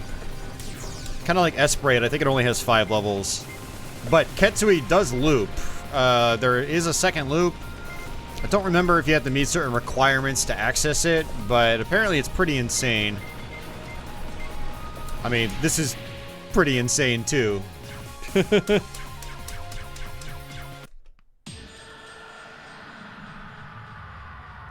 This is Ketsui. Yeah, Ketsui Deathiny for PS4. Originally an arcade game in 2002, and it's had a couple ports over the years. Xbox 360 in Japan, PS3 in Japan, and there was a DS version, which was kind of a unique little game. And then more recently, the M2 ShotTriggers version on PS4. I don't know if there's really anything else to show off in this one. I know there is that extra mode. I don't really feel like playing it. Yeah, the IKD 2007 special. And then there is another soundtrack we can do, but we're not going to do that. So you play the full version of Raystorm. Yeah, Michael. Yeah, I own Raystorm. Yeah, and the sequel, Ray Crisis. And then there's one before it, Ray Force, which is on Saturn as Galactic Attack or Layers Section. Yeah, that's a really great series. I highly recommend those for people into shoot 'em ups. Yeah, I mean, these are just called vertically scrolling shoot 'em ups. They either scroll horizontally typically or vertical, and this is what you see here is a game in the vertical subgenre, or vertical style. And there are lots and lots of vertical shooters. Probably just as many verticals out there as horizontals, maybe more actually, because arcade operators back in the day would swap out boards, swap out games with new ones, and shoot 'em up cabinets usually had vertical monitors, and so they'd swap them out with other vertical shoot 'em ups. So that's why you see the screen, the gameplay screen itself, be very tall as opposed to wide, because it's using the same aspect ratio as the original arcade game. So, all right, let's go ahead. Yeah, Saturn is an excellent system. It's a fantastic system. All right, go ahead and close that out. Oh, man, okay. Let's go ahead and swap discs. All right, so the next one is Battle Garegga. This was one of the earlier games in the M2 ShotTriggers series. Yep. I own Einhander as well, Michael. If you name a shoot 'em up that's been like that's had any sort of popularity over the years, I've probably played it. Yep, I own Einhander. Yeah, That's another great game. I think that's actually one of the best shooters on PS1, and for the longest time I didn't even like the game, but I've warmed up to it in recent years, and I think it's a really solid piece of work.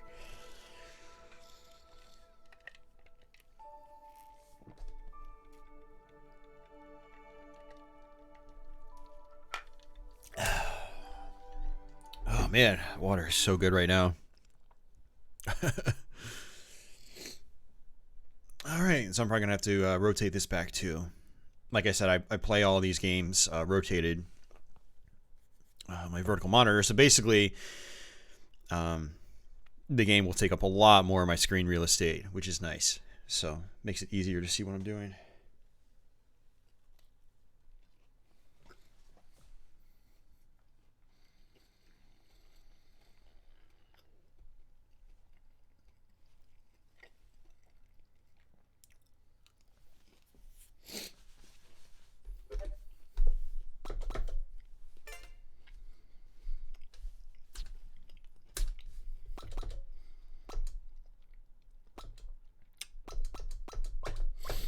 All right, so this one was released in North America, so this is actually going to be in English, which is nice. So, I think we're... Oh, you can actually change it completely manually. Okay. No, that's still as high as it goes. Okay. Okay. Let's go ahead and turn on those gadgets. Guardian Legend, yeah. Yeah, that's like part shoot 'em up, part I don't even know what I would call it. It's a top-down game. Kind of Zelda style, kind of not. That's one I need to go through. I've never actually finished that game, and a lot of people really like it, so yeah, something I wanted to mention in the other games, but I didn't because it was all in Japanese, is you do have smoothing options. You have scan lines you can put on. I don't usually like that stuff, so I prefer my razor sharp pixels. Pixels so sharp they can cut you. Okay. All right, so BGM set is same. You do have the Saturn Arrange version music in here, which is really cool. The 2016 remix version. So we'll end the perfect edition. We'll do the original arcade soundtrack to start. Battle Garegga is a very interesting beast. It is a very, very difficult game. The way to survive in this game is to actually kind of kill yourself occasionally. Like, this is one of the shoot 'em ups out there where you actually want to intentionally kill yourself. Because basically what happens is the rank in the game, which is the difficulty that adjusts on the fly depending on what you do, cranks up so high in this game that you have to kill yourself to lower the rank, lower the difficulty. And you also really, really need to know how to score in this game. Because extra lives are dished out very frequently. And that plays into the whole killing yourself mechanic. Please don't demonetize my stream, YouTube. But yeah, you basically, you know, intentionally kill yourself to lower the difficulty, but you have so many extra life opportunities too that, you know, you just kind of go back and forth. Kill yourself, earn extra lives, kill yourself, earn extra lives. Tiger Heli and Twin Cobra, yeah, I played a lot of those. Mm-hmm.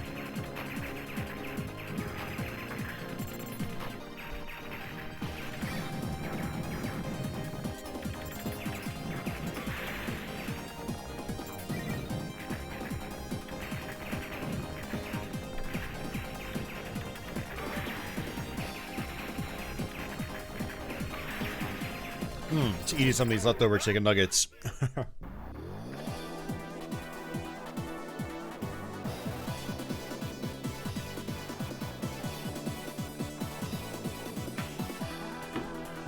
Okay. A new Stalker game. Cool. Okay. Yeah, I don't think you have an arrange mode in this. I don't know. Let's see. What does it say? Super easy. Premium. Premium must be the arrange mode. Okay. Let's go ahead. We'll try the arrange mode later. Okay. So you have 4 extra ships you can pick from. These are unlocked, or you can go to your options menu to enable them. I like playing as the Wild Snail. How this game works is you have your main shot, then you also have a bomb. So this is my bomb for this guy. It's like a flamethrower. Now, I haven't played this game in a couple of months, so just bear with me here on this one. But Battle Garegga has a medal chaining system. So we just got 1 medal there. The idea is to not miss any medals.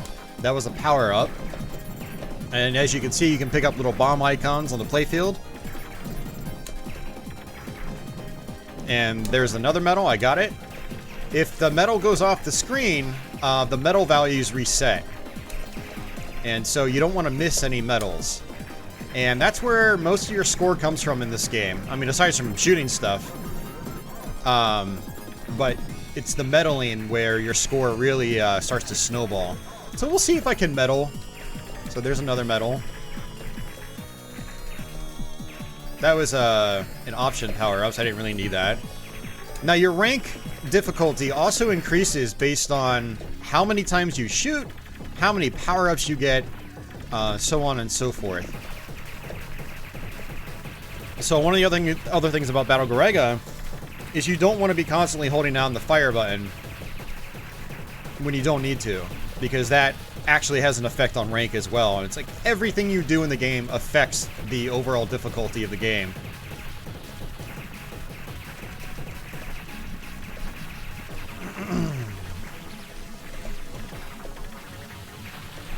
Alright, there we go. We just beat the boss.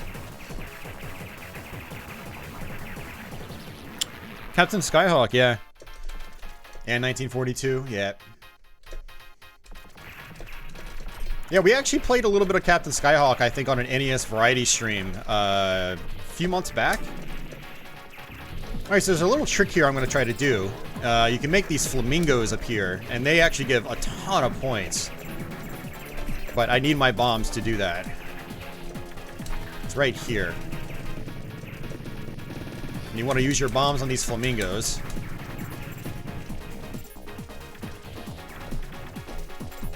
And that wasn't a great flamingo run, but we got, we're close to 1 million points now, which I believe is your first extra life.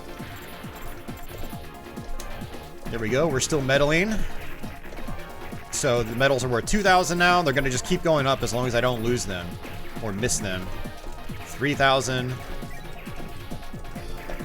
4,000. And I believe they go all the way up to 10,000 points. They're very satisfying to get. And it's good to be playing this game again. I haven't played it in a couple months. I was trying to practice there for a little bit, trying to learn the game. All right, 5,000. Now, you don't actually lose your medal value if you die. So you can kill yourself and have no penalty. Again, playing into the whole, you know, just suiciding intentionally in this game. Boom, 8,000.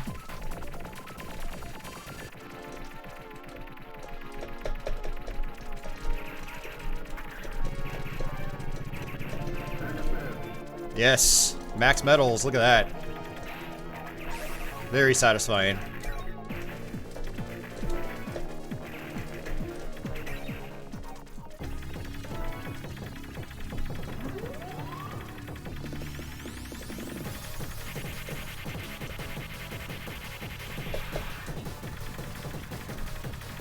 So Battle Garegga has notoriously difficult bullets to see. One of the issues with the original arcade game is the bullets kind of just were the same color as the background, and they just kind of blended in with it. So you'll notice that my bullets are pink, and that's because that's an option that the ShotTriggers version allows. You can change the color of your bullets, which is very nice. See, I died there, but I didn't really lose anything. Oh, look at all those medals. Oh, and so I messed up the medal chain, and so it just reset, unfortunately.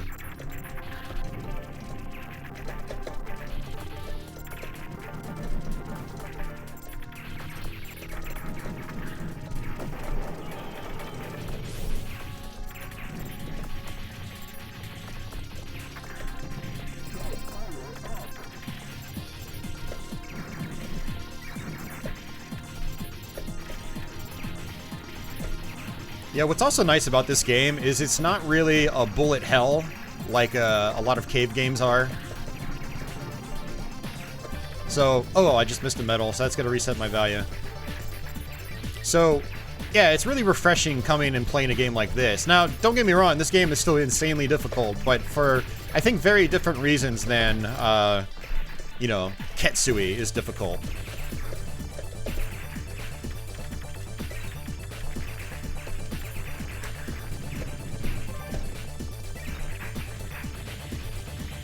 Alright, so this guy, apparently you can get an extra life for free if you let him get to the end and then kill him, but I don't know if I've successfully done that before.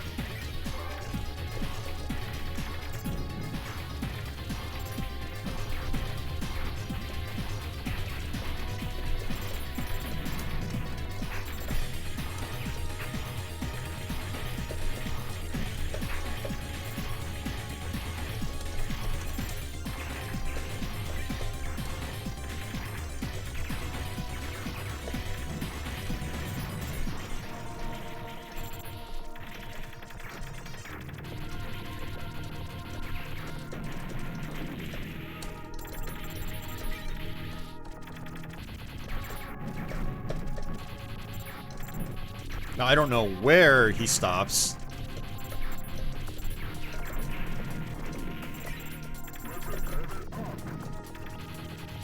I think he stops maybe right... Yeah, he stops right there. Okay. I don't know. I don't think I earned an extra life for that. But I did get... I missed the medal. But I did get a big bomb for it. So it charged up my bomb stock, which is nice. Hey, Mike, welcome back. Yeah, Office. Some enemy projectiles can be destroyed. Absolutely. Yep.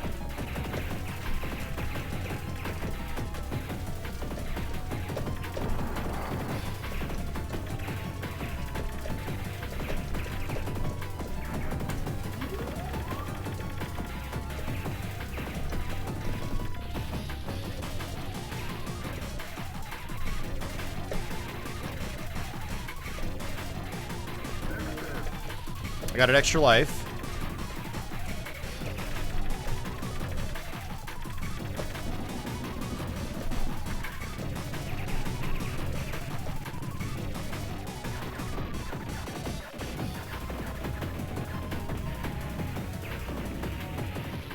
The Blackbird from Chrono Trigger. Oh yeah. Yeah, actually it does. It looks a lot like it. I never drew that connection before, but you're right. Ah. I didn't mean to kill myself, but it's fine. Lowers the rank a little bit. It'll make this section a little more manageable. And I missed another medal. Airborne medals are usually from airborne enemies, so you've got to watch those because they just fly right off the screen. They just drop right off the bottom. So again, you can bomb various places too to reveal medals and whatnot. So we actually do want to be doing that for these structures here. And I missed another medal. My values just keep resetting.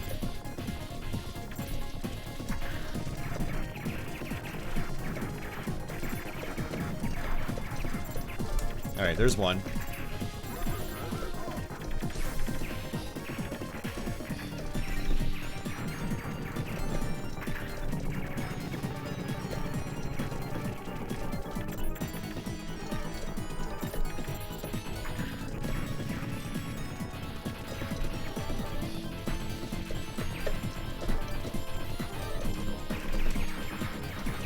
Oh, and I'm dead.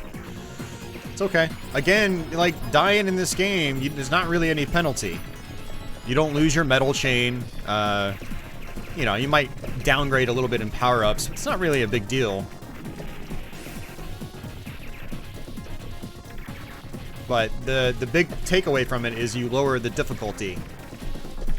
The difficulty resets. Or it lowers, I should say. It doesn't... I don't think it resets fully.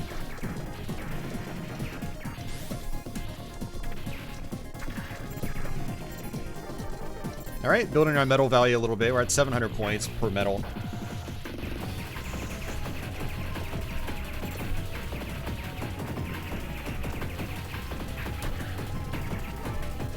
Ooh, and I missed it.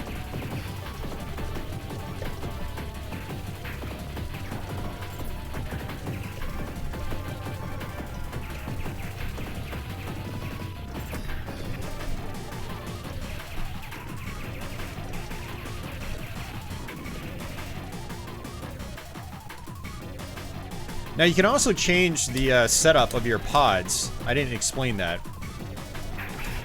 But yeah, you can put them in multiple different directions.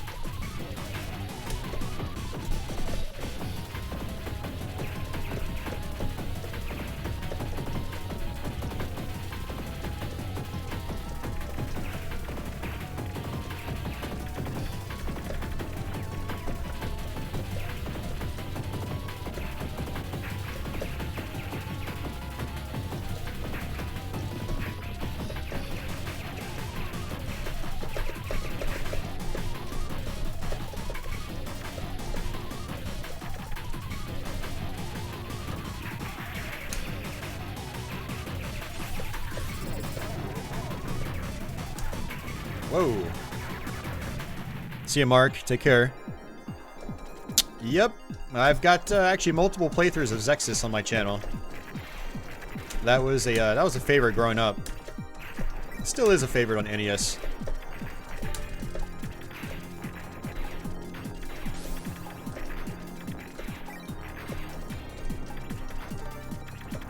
Yeah, its shoot-'em-up stages are pretty basic, but the boss fights are really fun.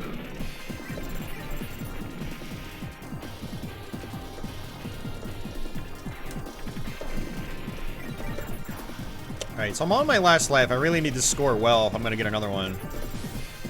So we should get another life at, I believe, 3 million.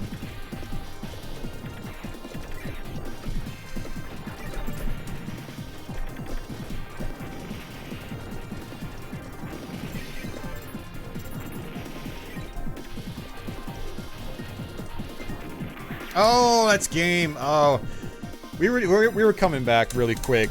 That sucks. I should have been able to keep that going. Game punishes you way too harshly. Yeah, Gradius is, that series has always been notorious for that. There are some shmups out there like that, that just punish you really hard for dying. It's insanely difficult to recover. So, yeah, it's one of those games where, like, if you die, sometimes it's best to just reset and just start over.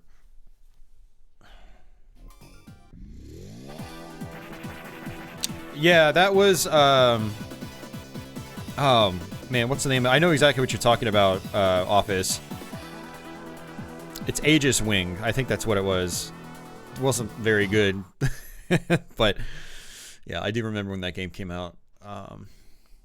I still have it. It's backwards compatible on Xbox One. So, alright, so let's go ahead and try the premium mode. And we will try the 2016 remix soundtrack. There we go. It's going to reset. Quake 64, nice. Yeah, we did that just recently, actually. We did that back in October. I think it was one of the first streams of that month.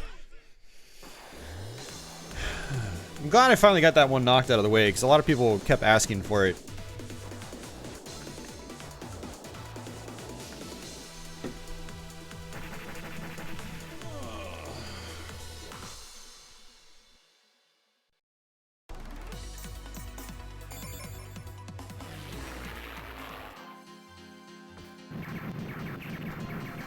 Oh, it's the only one you ever beat. Really? You haven't beaten many shoot-'em-ups?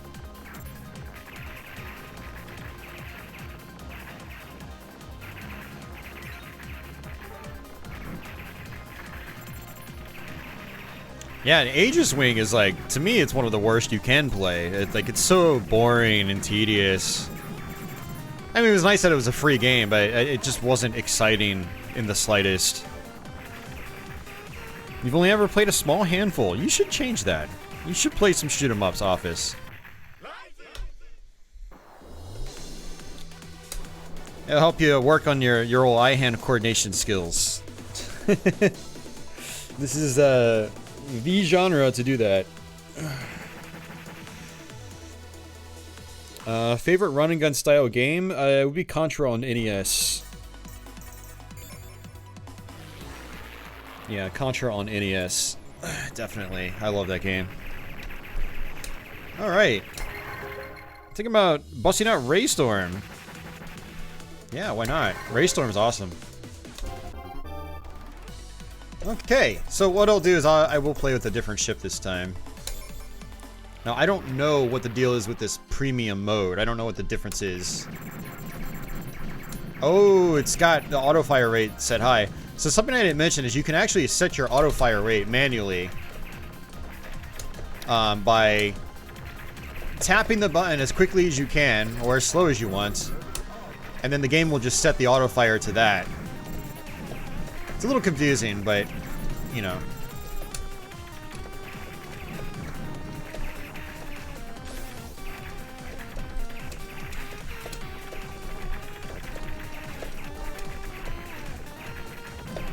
See, I can use my bombs on these buildings, but the thing is, I want to save them for the flamingos on stage 2, because the flamingos are worth so many points.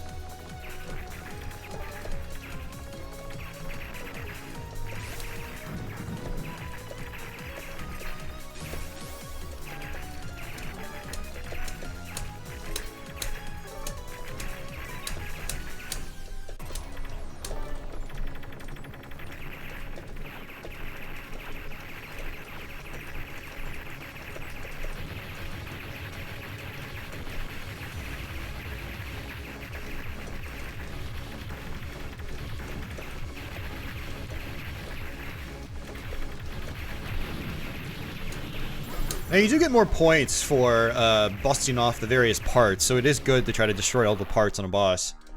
Whoa! Hey! Hey! Hey! Whoa!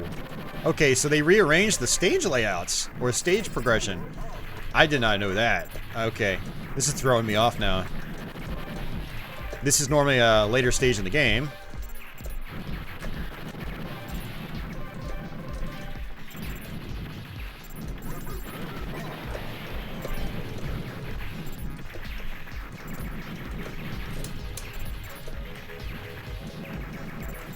Yeah, so when I play these games, I typically just play the traditional arcade mode, because it's more than challenging enough for me. That's fine. But diving into these arrange modes has been a lot of fun for me lately, too.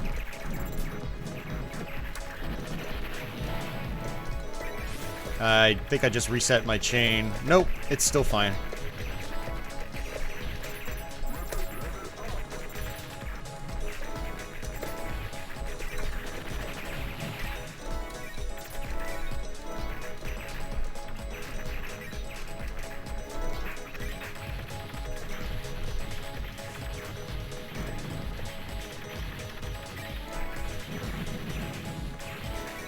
And it's a nice remix soundtrack, too.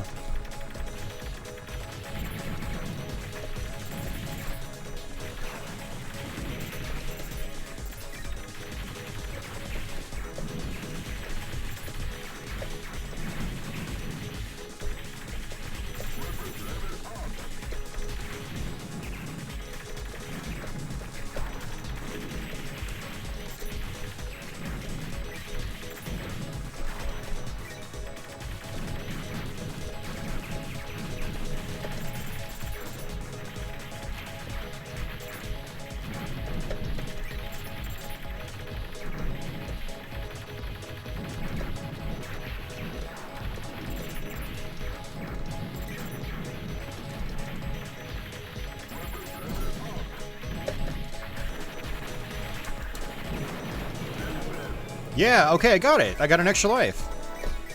You have to do it, I think, when it's completely docked. Nice. Learning stuff here. Yeah, there's a little gold ship icon. Gave me an extra life.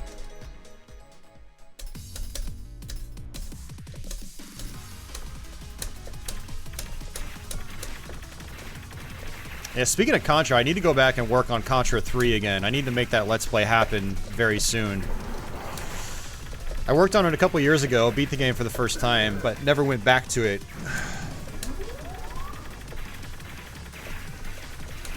Oh no, I didn't mean to... It sucks, I didn't mean to die like that.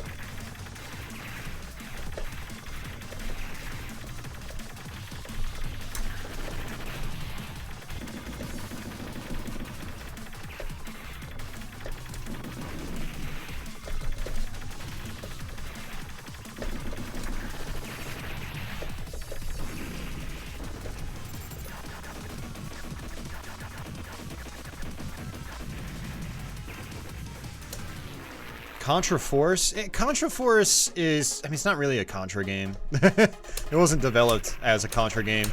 But yeah, they, it's just, you gotta get used to the gameplay system. It's different. I need to go back and finish that one too, speaking of which.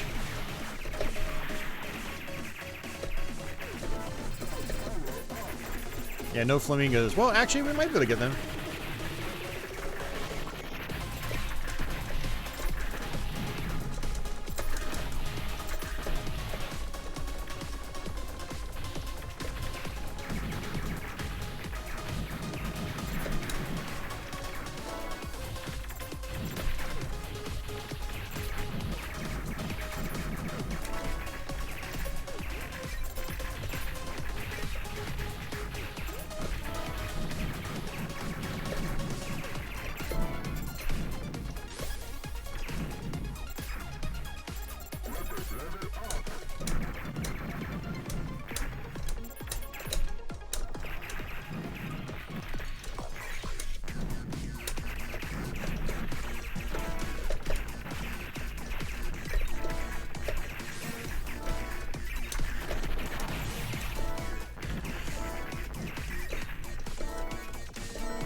Try to bait these bullets that way.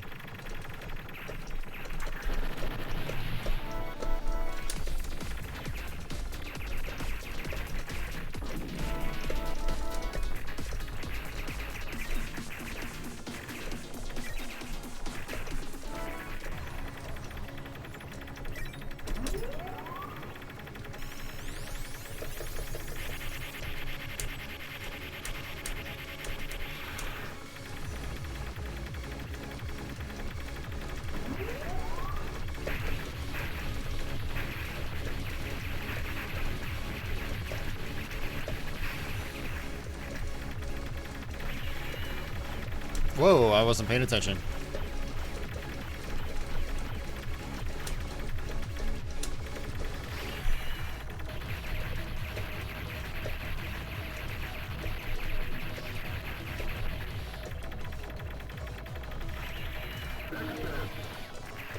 Oh, I wasn't paying attention!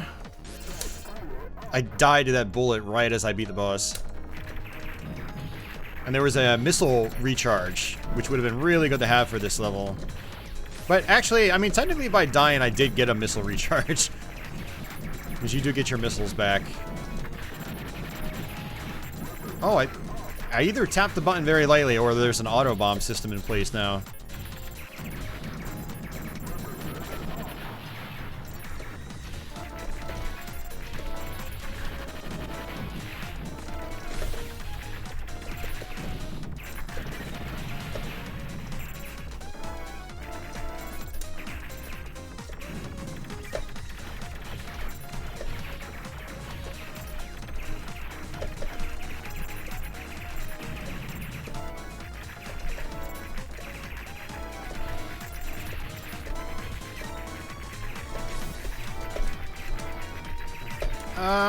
I'm getting all of them.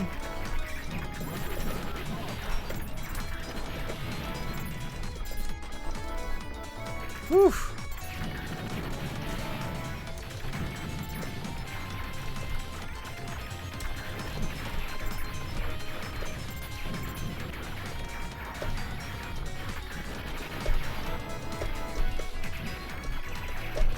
Oh, that's intense.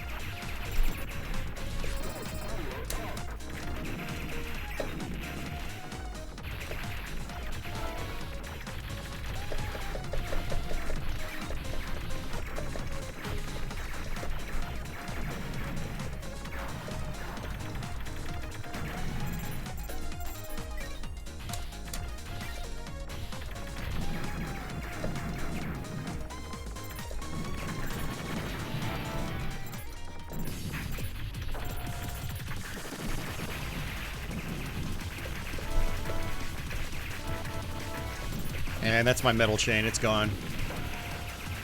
Okay, did not get an extend at 3 million.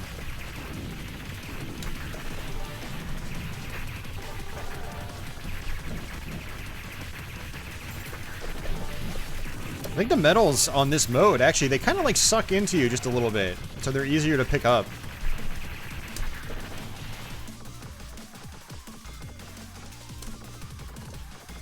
Which one is Contra 3? Contra 3 is the Super Nintendo game.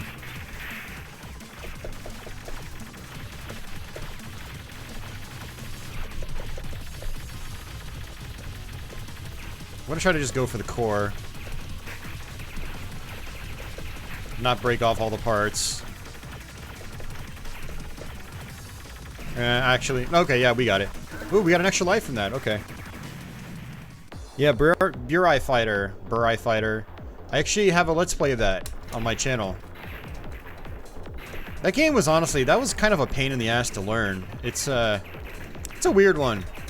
It is cool, but yeah, I remember it being very tricky to learn, having some really, really tricky sections.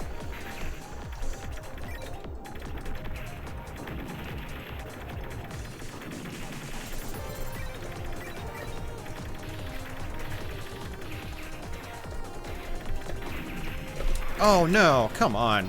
I didn't see those bullets. I destroyed it. I didn't think it was still gonna shoot. Let's not make that same mistake again.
Oh.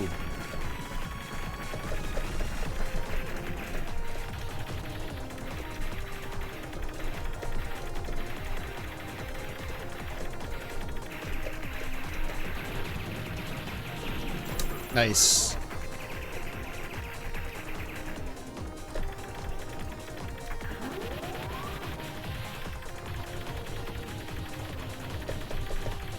Alright, we're probably gonna die here.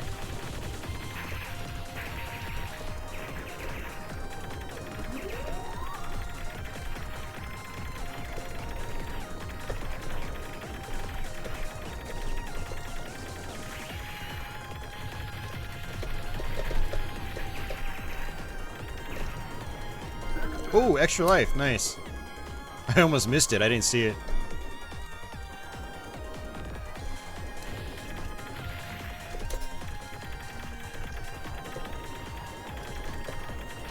This is cool. One of the grounded planes we saw earlier was just like this. I've never actually been this far in this game, by the way.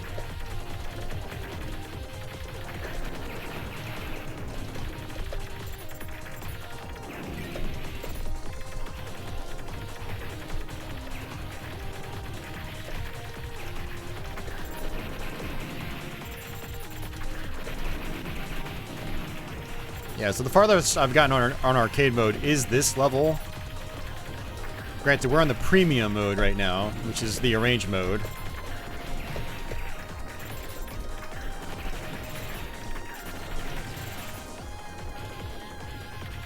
But when I got to this level on arcade mode, I'd never gotten to this point.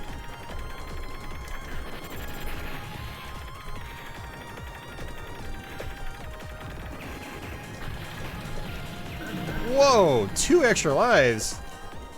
They really want me to see through to the end. Hey, Chris, welcome back.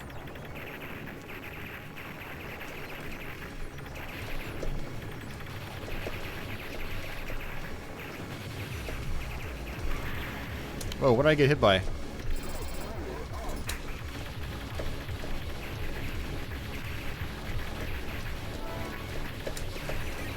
Oh, don't tell me I can milk this boss.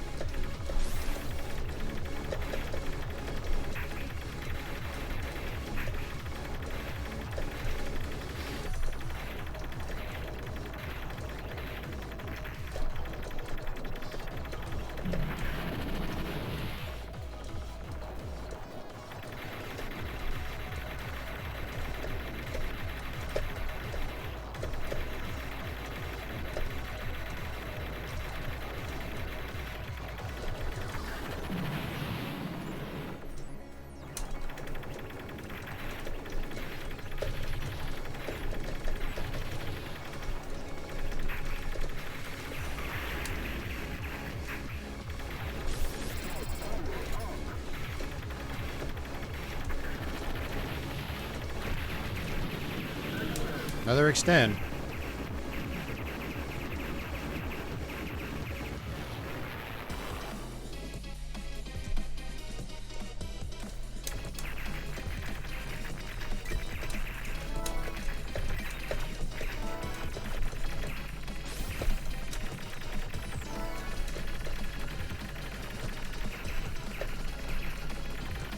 Okay, that's tough. Oh, jeez.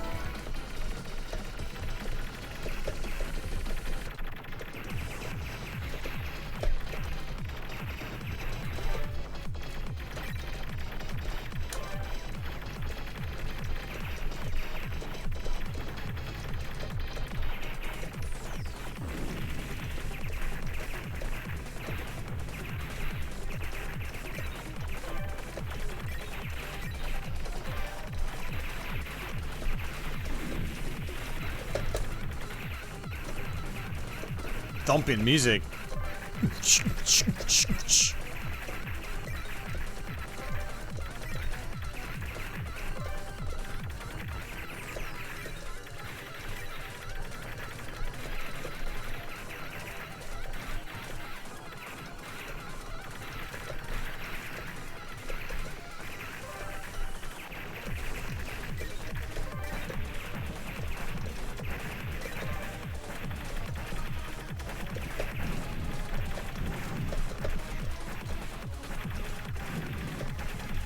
Oh.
Oh, nice.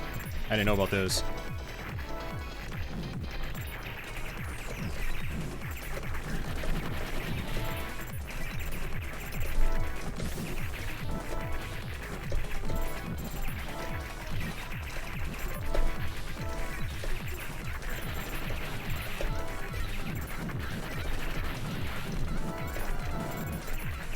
Reset my medals. Oh, shit.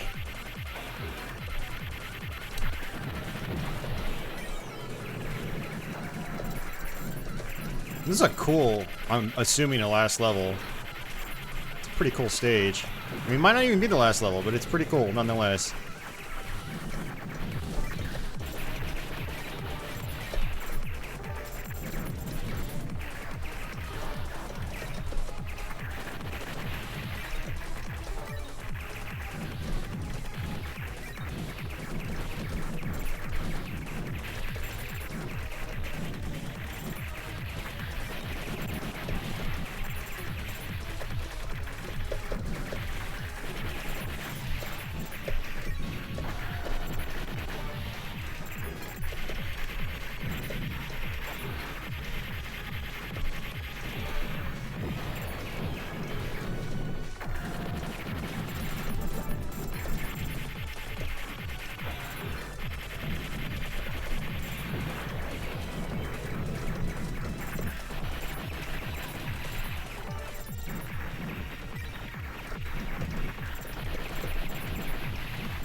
Oh, I died.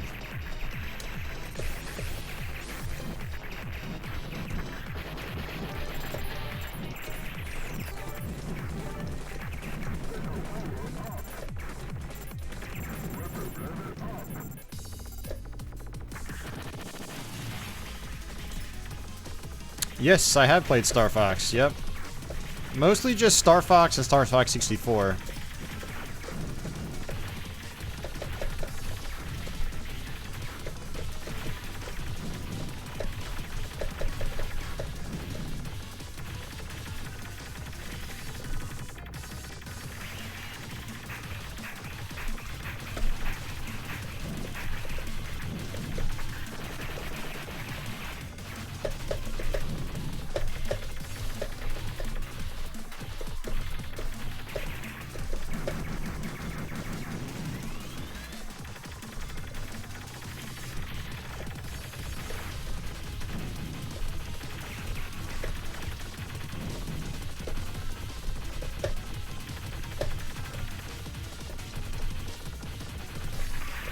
Damn.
Woo!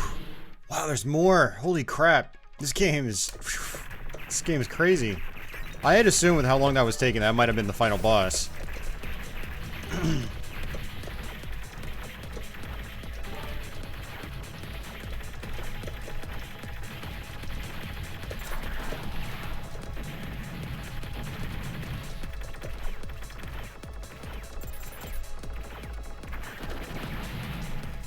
That's pretty clever.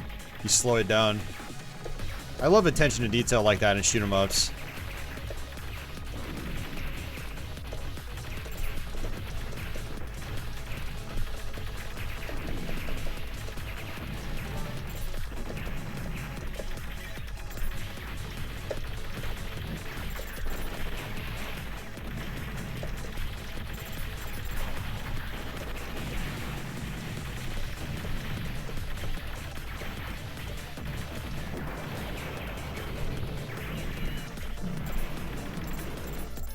Man, the visuals are so nice too.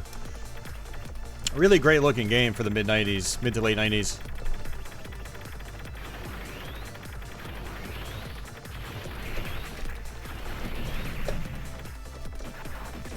Oh, nice.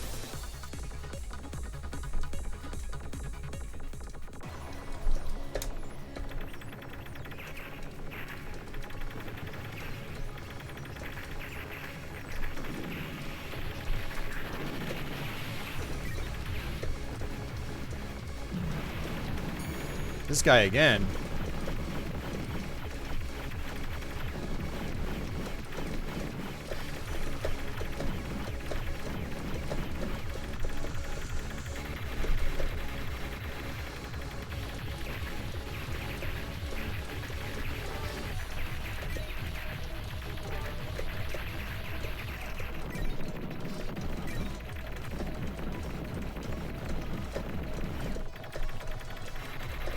Yeah, sorry for not chatting as much, guys. Like, I'm just, my eyes are glued to the screen right now, and I just, I can't take them off.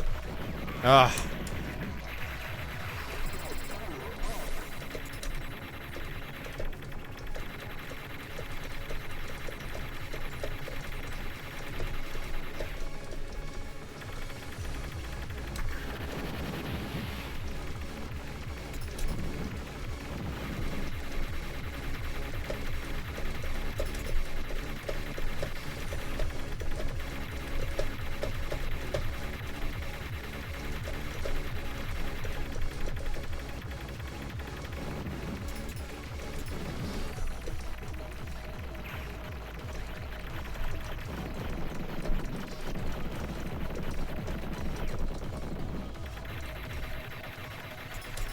Oh! Oh.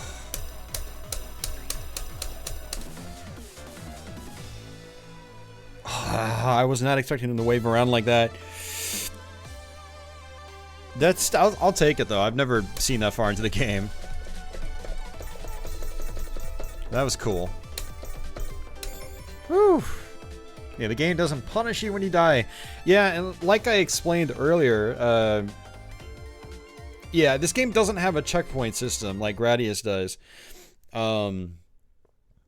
But it's, dying is actually beneficial in this game because it lowers the active in-game rank, which is your difficulty. So the game is fairly unique in that regard. I mean, there are other shoot 'em ups out there where you can suicide to manage the difficulty level, but it's extra beneficial in this game. I have played all of the R-Type games. All of them. Have you considered beating a game at AGDQ? No, because I don't speedrun, Chris. That's a speedrunning convention. I've only speedrun one game, and I wasn't even that good at it. Speedrunning is not all that fun for me, to be honest. It's really cool watching other people do it, but actually doing it myself is very tedious. So, yeah, I don't really do that. So, but yeah, thank you, Chris. You said masterful.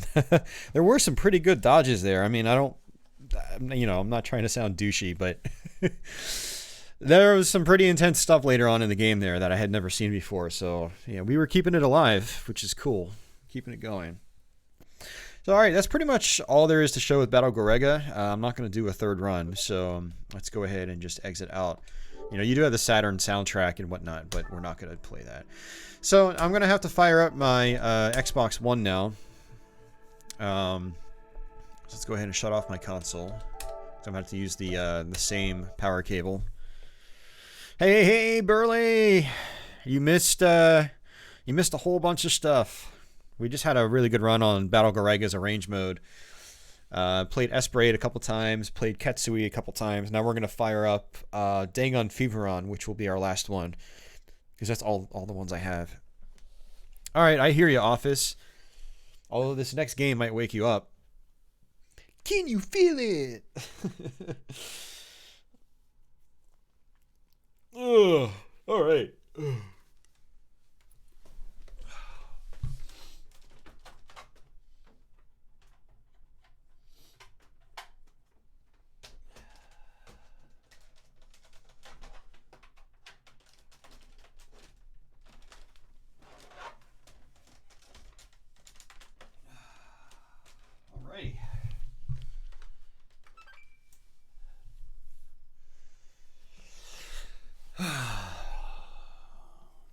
Alright, gotta put away this arcade stick. Now I have to get out my Xbox One arcade stick.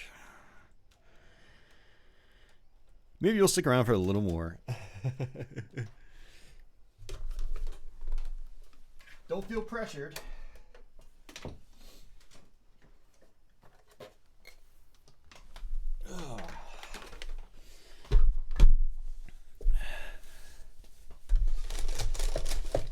Take my video games black with 2 spoons of sugar. Oh man. Duke Nukem Critical Mass for DS has a shoot 'em up aspect. I have never played that one.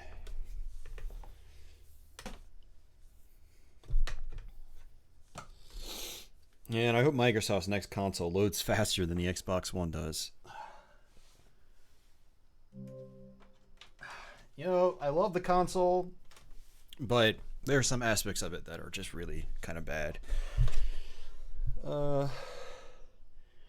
I turned it on last night to play Pinball Arcade, and it had a system update. It took like 30 minutes to download it and install it, and I've got to switch my stick over to Xbox One. It's on 360 mode right now. All right, now it's on Xbox One. No milk, no sugar. Wow. Good on you, Office. That's a good habit. Oh, look, Dark Souls Remastered is still in here. I ran through that game, I think, about a month and a half ago. I thought about firing up Demon Souls tonight, but I'm not so sure about it. That game scares me. Yeah, Age of Swing. Here it is, Office.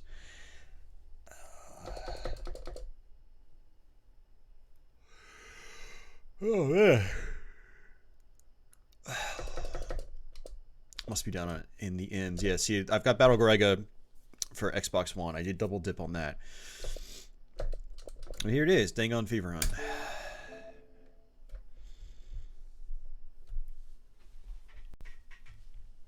This is kind of like a really uplifting kind of game. It's just so funny. The music, the theming. Yeah. There's one shmup that should, you know, perk anybody up into a good mood. It's this one.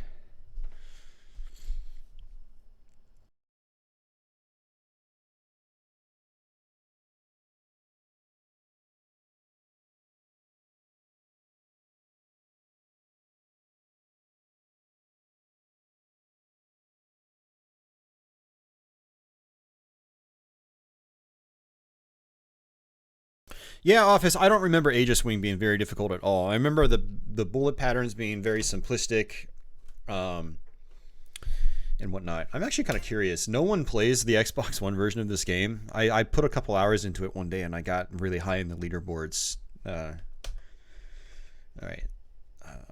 So... I have to...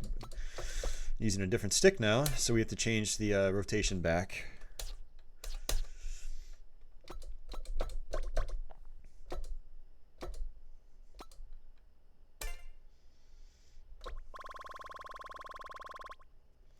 Yeah, it's weird. Like, this won't let you go all the way up. PS4 version doesn't. There's a small border at the top of the screen.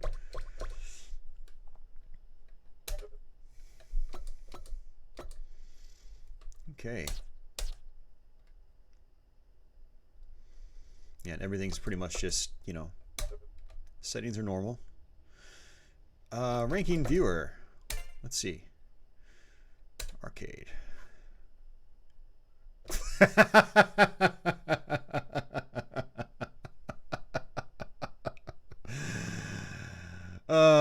I'm number 2.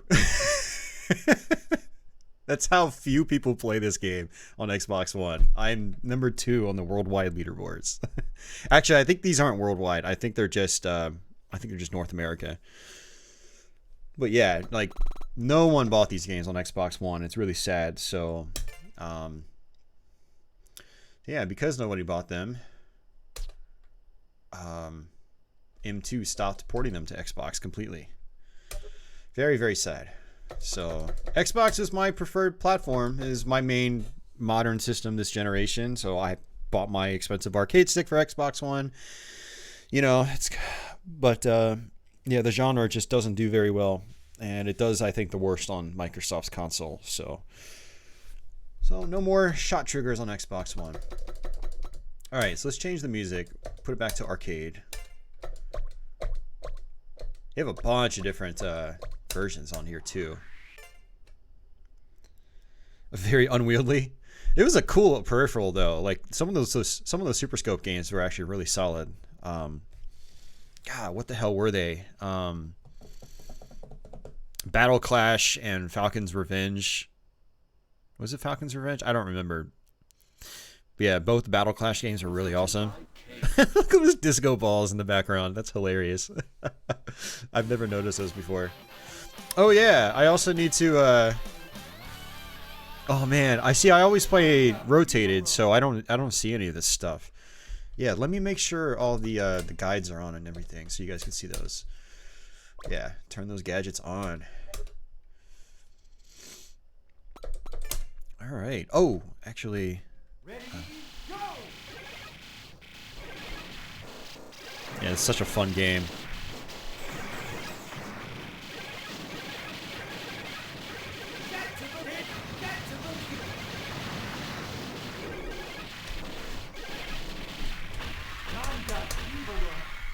Alright, here we go. So you have 3 different ship types. I believe I play as Type B typically, although Type C might be better.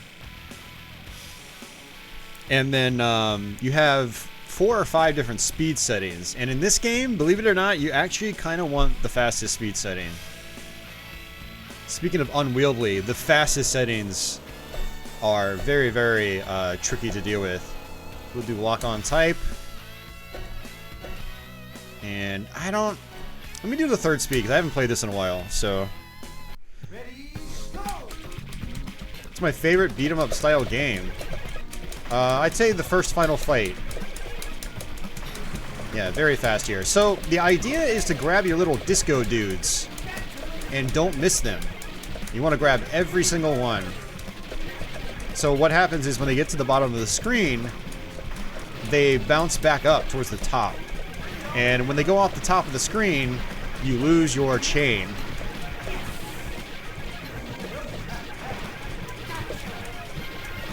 And this is why you want the fast speed in the game, is so you don't miss your disco guys.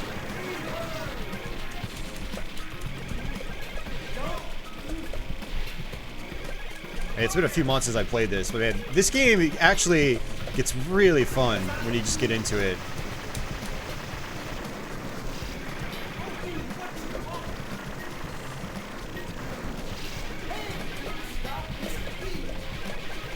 The announcer's great too. He goes, "Oh, can you feel it?"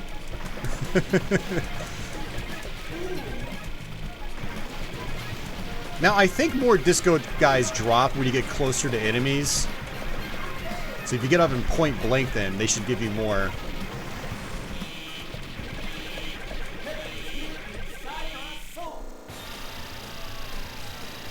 And you do have bombs. This is my focus shot, and it just locks onto the enemy.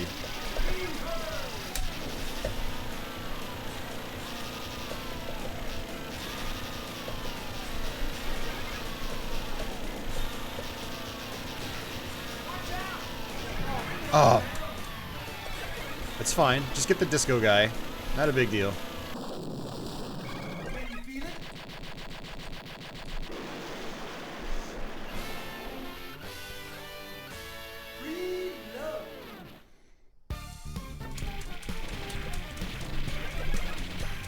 Your boys mostly use the Xbox for Minecraft. Nice. Alright, you gotta watch out for these guys. They're pretty tricky to deal with.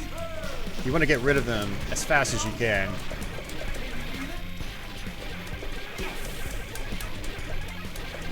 Oh man, this game is so much fun. I've been meaning to play it again, because it's, you know, I spent like an entire day or two with the game on Twitch. I played the hell out of it. And I meant to go back to it, and I never did. It wasn't that long ago.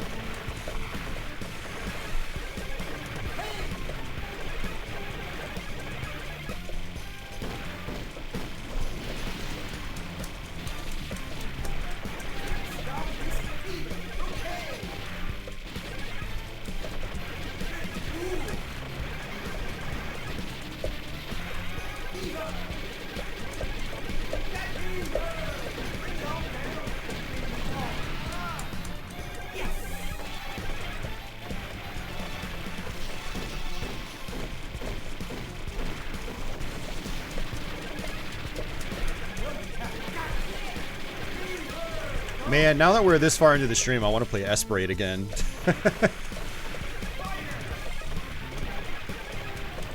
Nah, I don't think I'm going to hook up my PS4 again, though.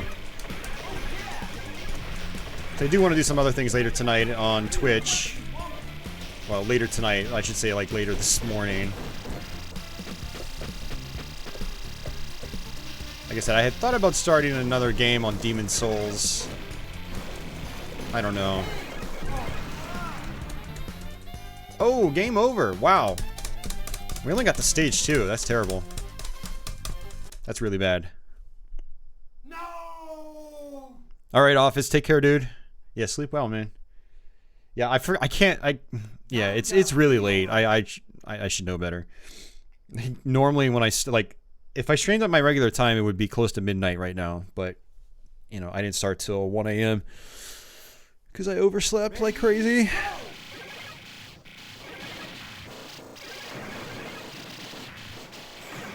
Okay, so there's actually a option you can enable. There's actually a code you can do to get a secret character. But we can actually, I believe, just turn it off. Yes. Start while holding C button or right. Right input. Start with while holding C button. Okay. So this is actually really funny. This character, some people will think he's really annoying, but it's funny. Yes.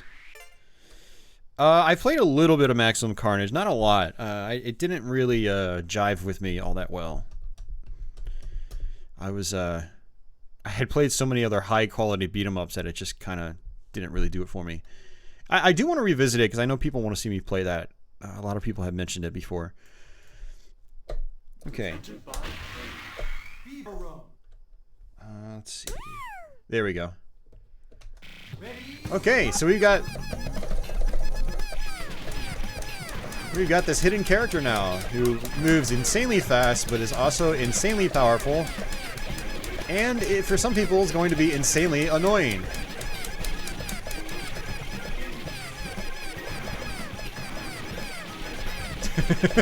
It's hilarious. Oh man. Yeah, as far as scoring is concerned, this is the best character in the game. Leaderboards will usually have this character at the top, but it's very hard to control.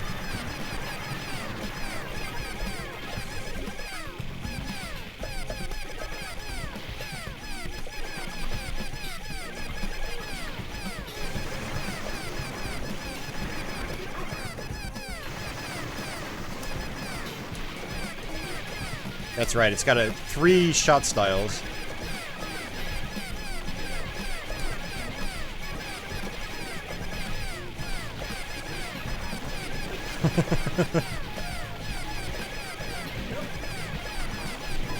No bombs though.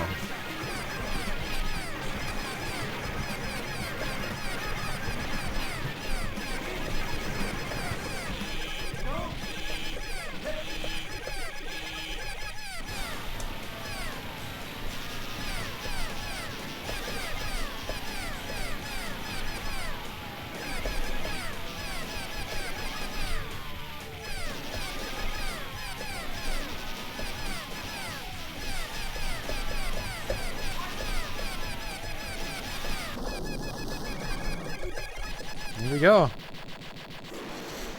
I've played the arcade version of eSWAT. We were actually playing that on a MAME a few weeks back.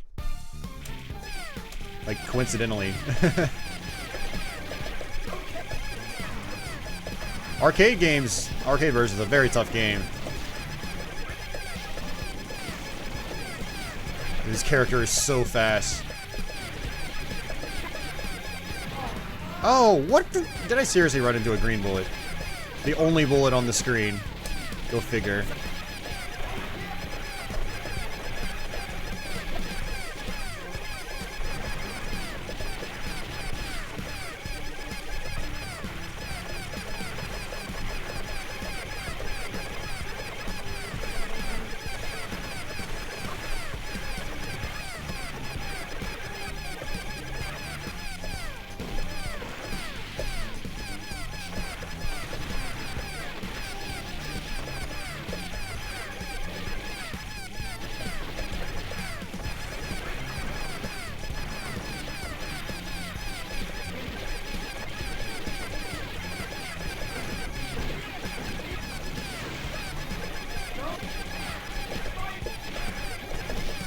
still have it. Oh!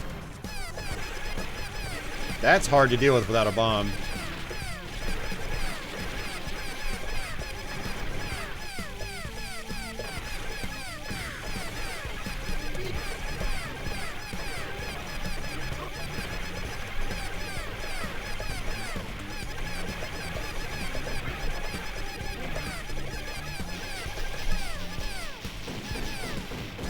Oh no.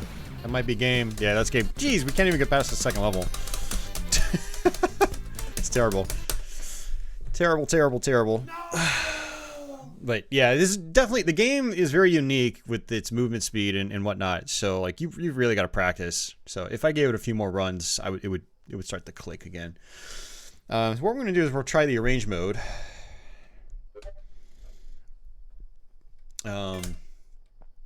Oops. Presented by Cave, and we'll change the music too. So Fever is a special new arrange mode. It's one thing that's great about these M2 ShotTriggers releases is they've got lots of extra content. So we will do the VIP arrange, and now I don't quite remember this. So like, yeah, it says the lower section of the screen is called the safety zone. Hanging out in this area will give your ship the following advantages. It'll auto bomb. It'll automatically collect your, oh, they're called cyborgs. I like Disco Man better. SOS system score up. As long as you're in the safety zone, your SOS system score will be boosted. I want to say bombs are really important on this mode, but I don't remember. Slow down with the A and C buttons. Hold down the shot button and full auto button to lower your speed. Use this to maneuver carefully when a boss is blasted. Oh, okay. I didn't know you could do that. Okay, cool.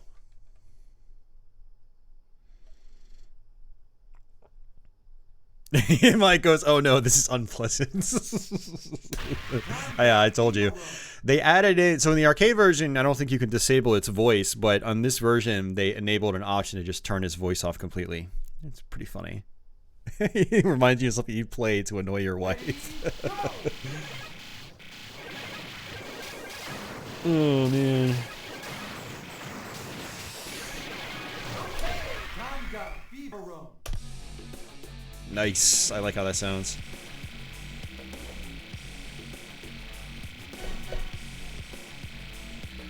I'll do the Type C ship.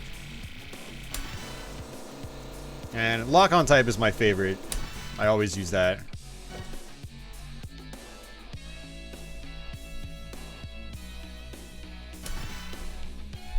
All right. Ready, go!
Okay, I need to actually restart. I think what you're supposed to do is stay down on the bottom for the entire game, or the entire first level, and I think something happens at the end of stage 1.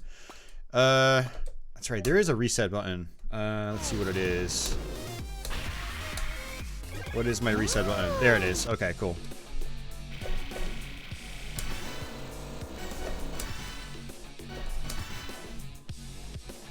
Okay, so let's try to just stay down at the bottom.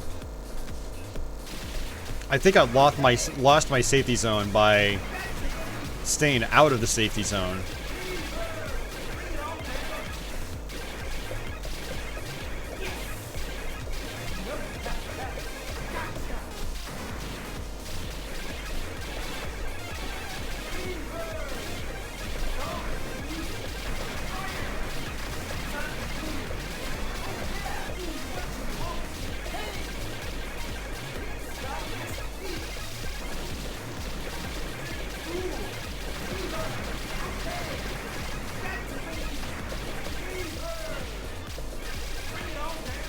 No, see, it went away again.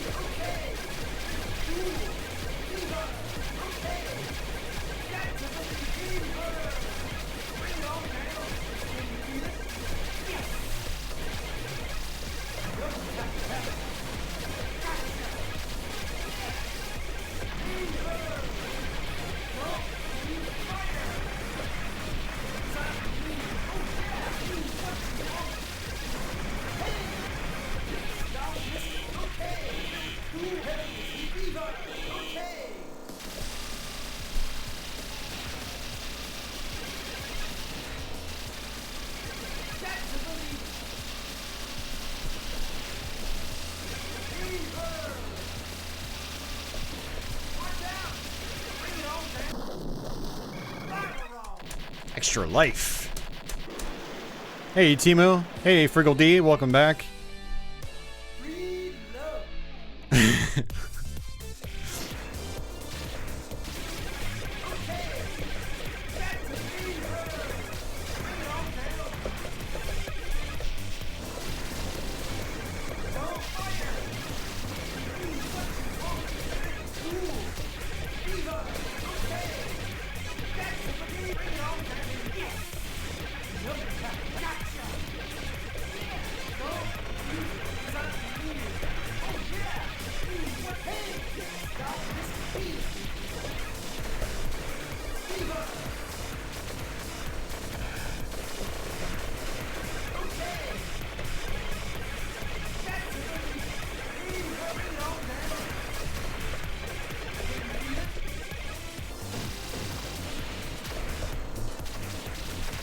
Yeah, I really like the focus function in this. You hold down A and C, and you slow down. It's very, very useful.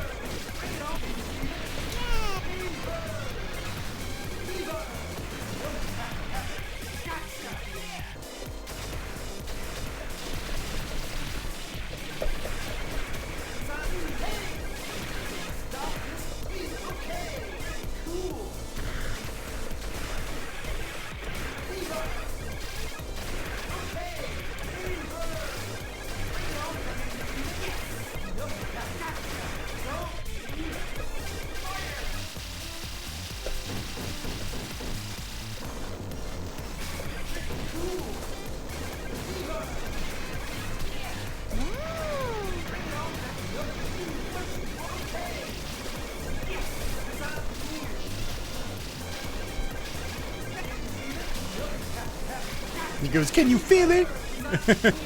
Can you feel it?"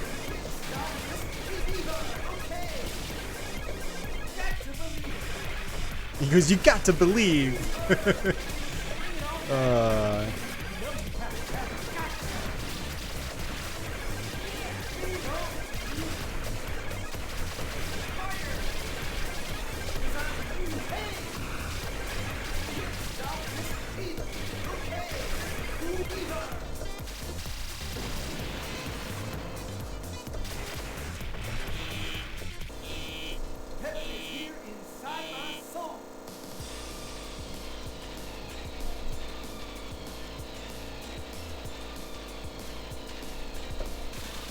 I assume the stream's still working, guys.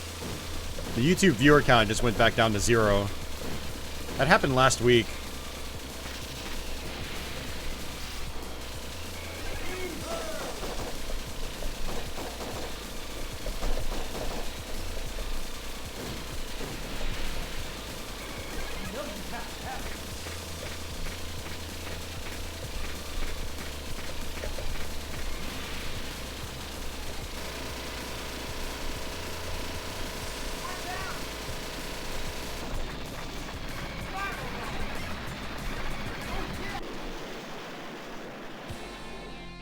Okay, cool. It's working. Thanks, Friggle. I appreciate it.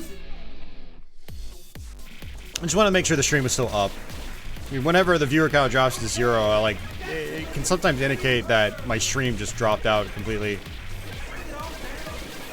Alright, so we actually made it to level 3. Although this arrange mode seems to really dish out extra lives like candy.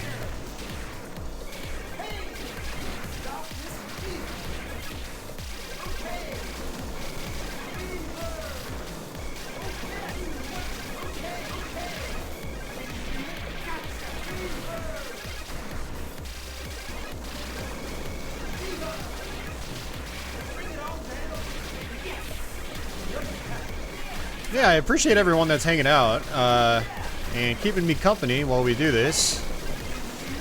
But yeah, this is going to be the last game we play tonight.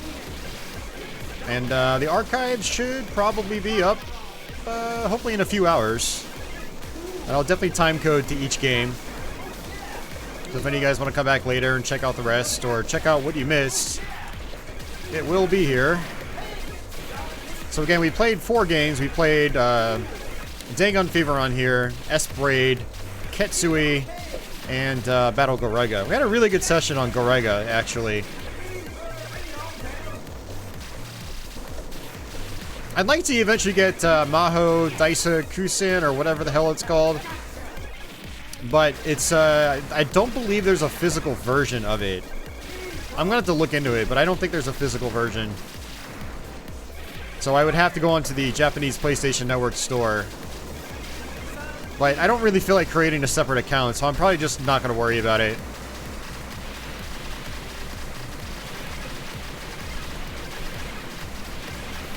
But M2 has announced that they're going to be working on another one.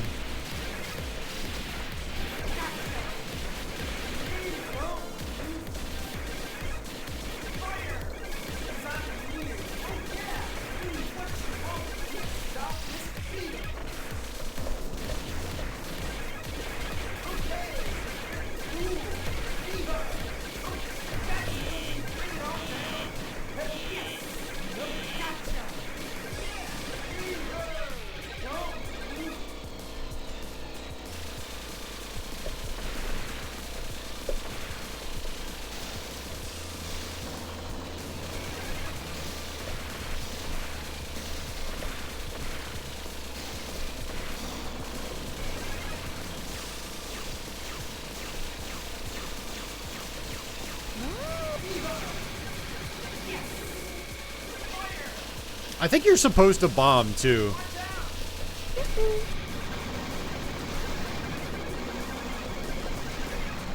I think that's why it gives you so many bombs. Swing your body. Disco ball is crazy. Swing your body.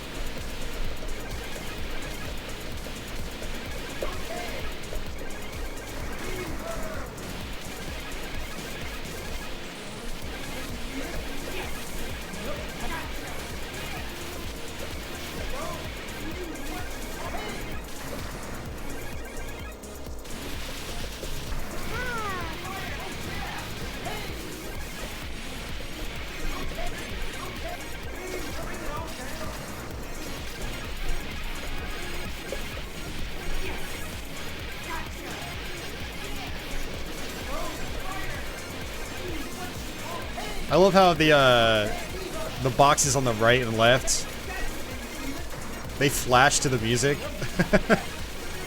It's great. This is about as arcade style as you can get, honestly.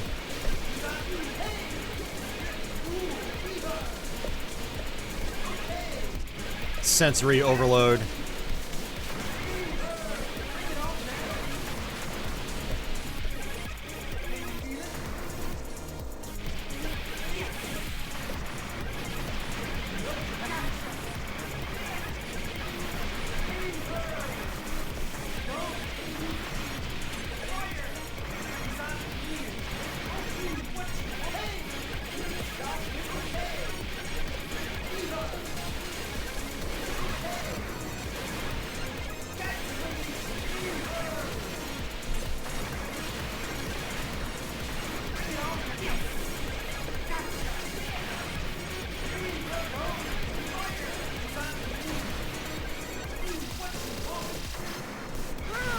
Oh, it auto-bombs. Okay. Ugh. That lost, I lost a good bit of my disco counter.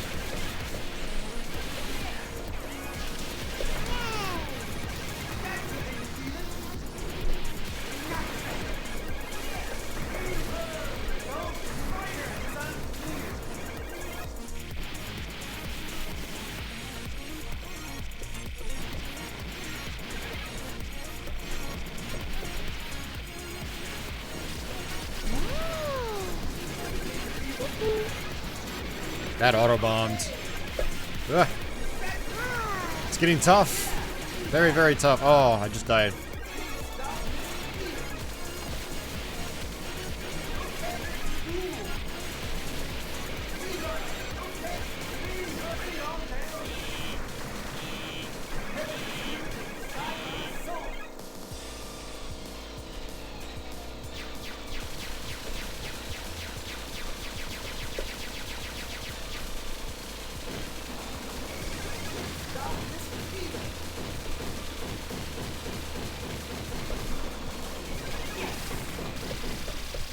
Whoa. Fast bullets in this game. The exact opposite of Battle Garegga.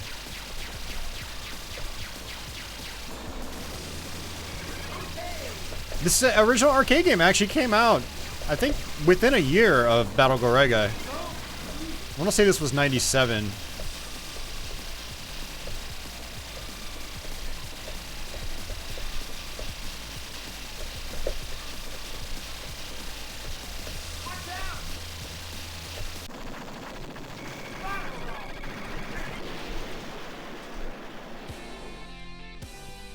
Hurry up!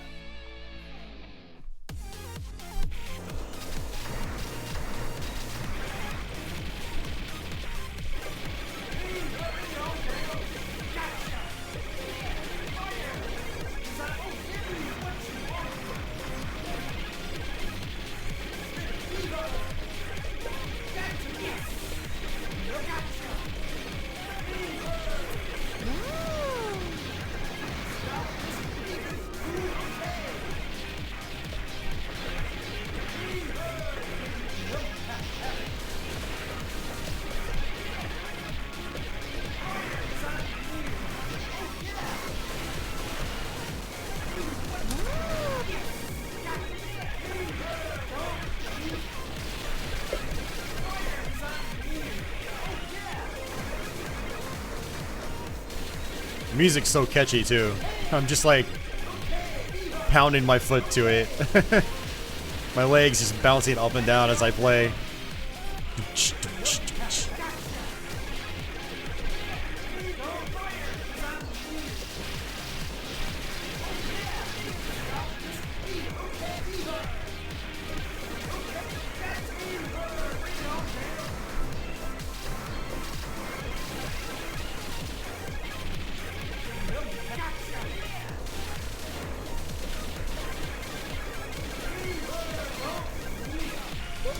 Oh, I didn't need the bomb. I would have been fine.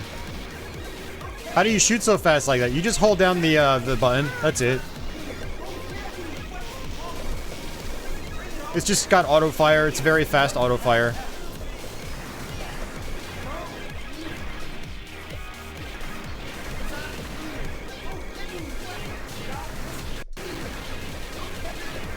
We might actually beat this. The arrange mode, it's much easier to go through and finish. Because you get lots of extra lives. This might even be the last level, actually.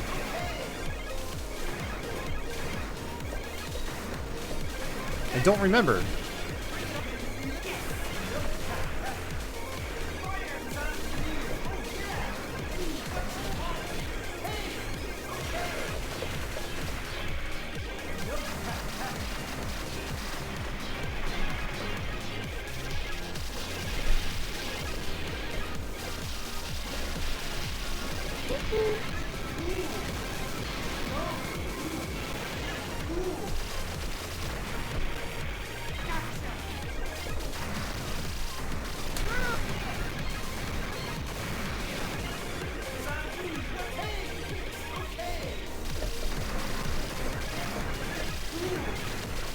Ooh, close.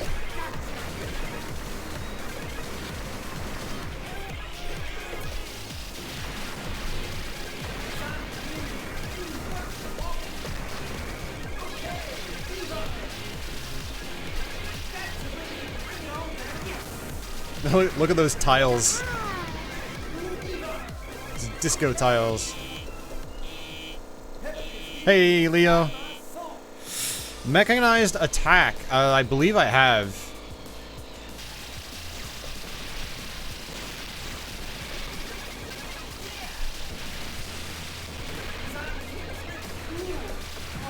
Oh, that was terrible.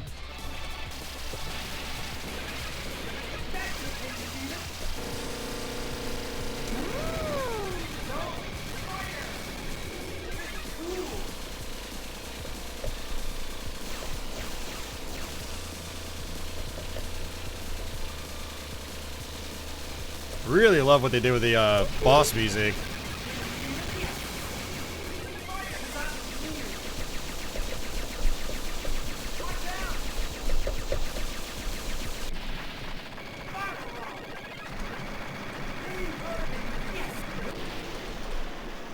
All those nines.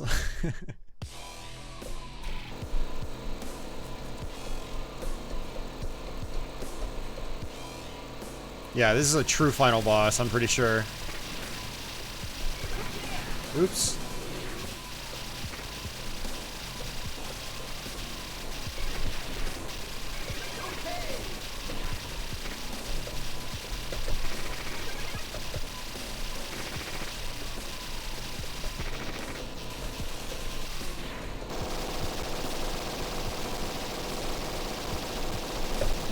Oh, I didn't mean to go up like that.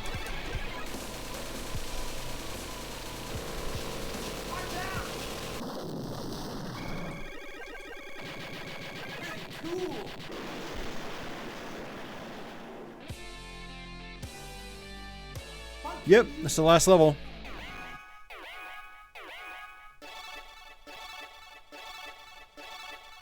Get a good chunk of points for extra lives.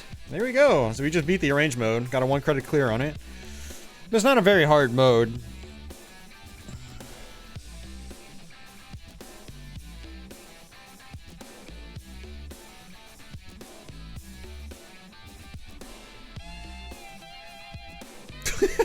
This text is goofy.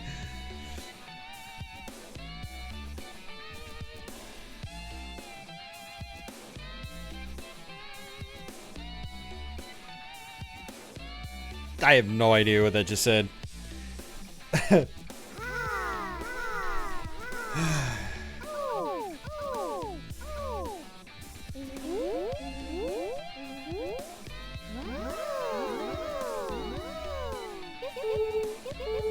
This game is so good. It's so fun. Oh, man.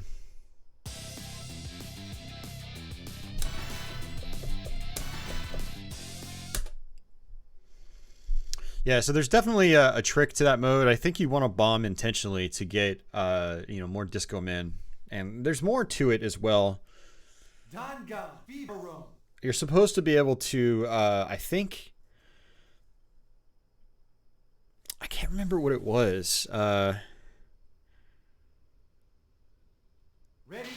go! You're supposed to be able to activate or get the safety zone, I think, for the whole game.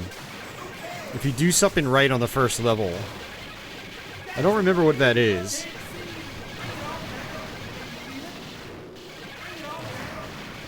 But okay. That is pretty much going to do it for us, guys. That's pretty much the end of the stream. I've played all 4 M2 ShotTriggers games that I own. And, yeah, good times. Thank you guys for hanging out tonight.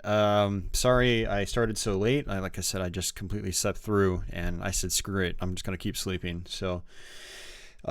which was good. I definitely needed it, and I could definitely use some more. I think I'm probably going to go to 7-Eleven, get a little bit of food, and then maybe come back home and crash for a little bit. And then I'll have to wake up and try to go get my package, which should be Floating Runner for the PS1.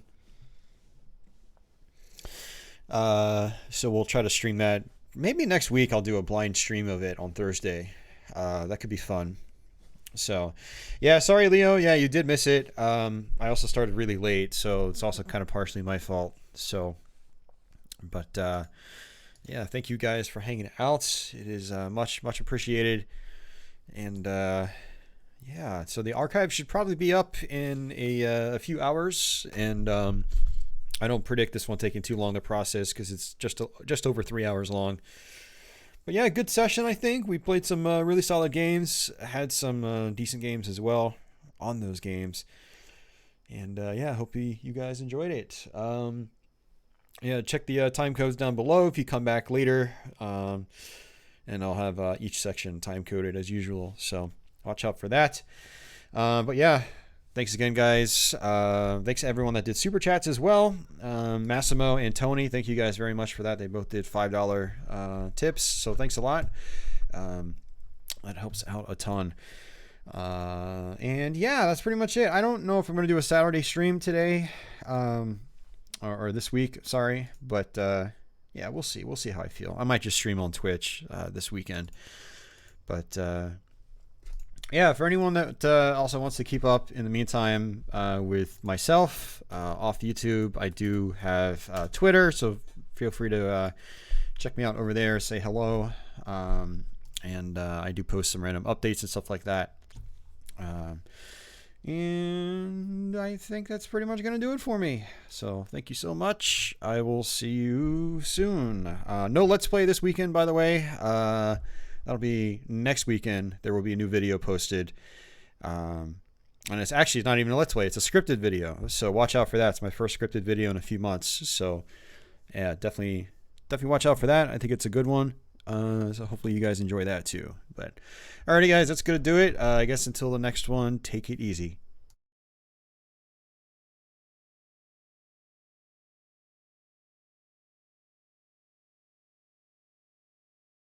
Oh yeah, I meant to add Patreon members and YouTube channel members. You guys can access that scripted video right now. I posted it a couple days ago, so go watch out for it. Go look for it. But yeah, all right, bye guys.